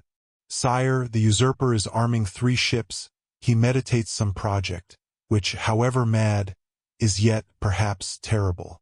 At this moment he will have left Elba, to go whither I know not, but assuredly to attempt a landing either at Naples, or on the coast of Tuscany, or perhaps on the shores of France. Your Majesty is well aware that the sovereign of the island of Elba has maintained his relations with Italy and France. I am, sir, said the king, much agitated. And recently we have had information that the Bonapartist clubs have had meetings in the Rue Saint-Jacques. But proceed, I beg of you. How did you obtain these details? Sire, they are the results of an examination which I have made of a man of Marseilles, whom I have watched for some time, and arrested on the day of my departure. This person, a sailor of turbulent character, and whom I suspected of Bonapartism, has been secretly to the island of Elba. There he saw the Grand Marshal, who charged him with an oral message to a Bonapartist in Paris, whose name I could not extract from him. But this mission was to prepare men's minds for a return. It is the man who says this, sire, a return which will soon occur. And where is this man? In prison, sire. And the matter seems serious to you? So serious, sire, that when the circumstance surprised me in the midst of a family festival, on the very day of my betrothal, I left my bride and friends, postponing everything, that I might hasten to lay at your Majesty's feet the fears which impressed me, and the assurance of my devotion. True, said Louis XVIII. Was there not a marriage engagement between you and Mademoiselle de Saint-Méran, daughter of one of your Majesty's most faithful servants? Yes, yes, but let us talk of this plot, M. de Villefort. Sire, I fear it is more than a plot. I fear it is a conspiracy.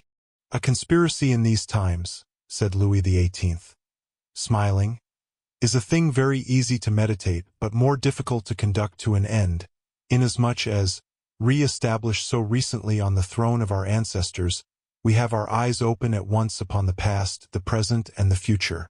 For the last 10 months my ministers have redoubled their vigilance, in order to watch the shore of the Mediterranean. If Bonaparte landed at Naples, the whole coalition would be on foot before he could even reach Piombino. If he land in Tuscany, he will be in an unfriendly territory. If he land in France, it must be with a handful of men, and the result of that is easily foretold, execrated as he is by the population. Take courage, sir, but at the same time rely on our royal gratitude. Ah, here is M. d'André, cried de Blacas. At this instant the Minister of Police appeared at the door, pale, trembling, and as if ready to faint. Villefort was about to retire, but M. de Blacas, taking his hand, restrained him. You've just listened to the Count of Monte Cristo by Alexandre Dumas, Chapter 1 to 10. If you're intrigued by the secrets, betrayals, and mysteries Don't forget to subscribe and hit the bell icon to catch the next chapter. This is only the beginning. Until next time. Remember, revenge is a dish best served cold.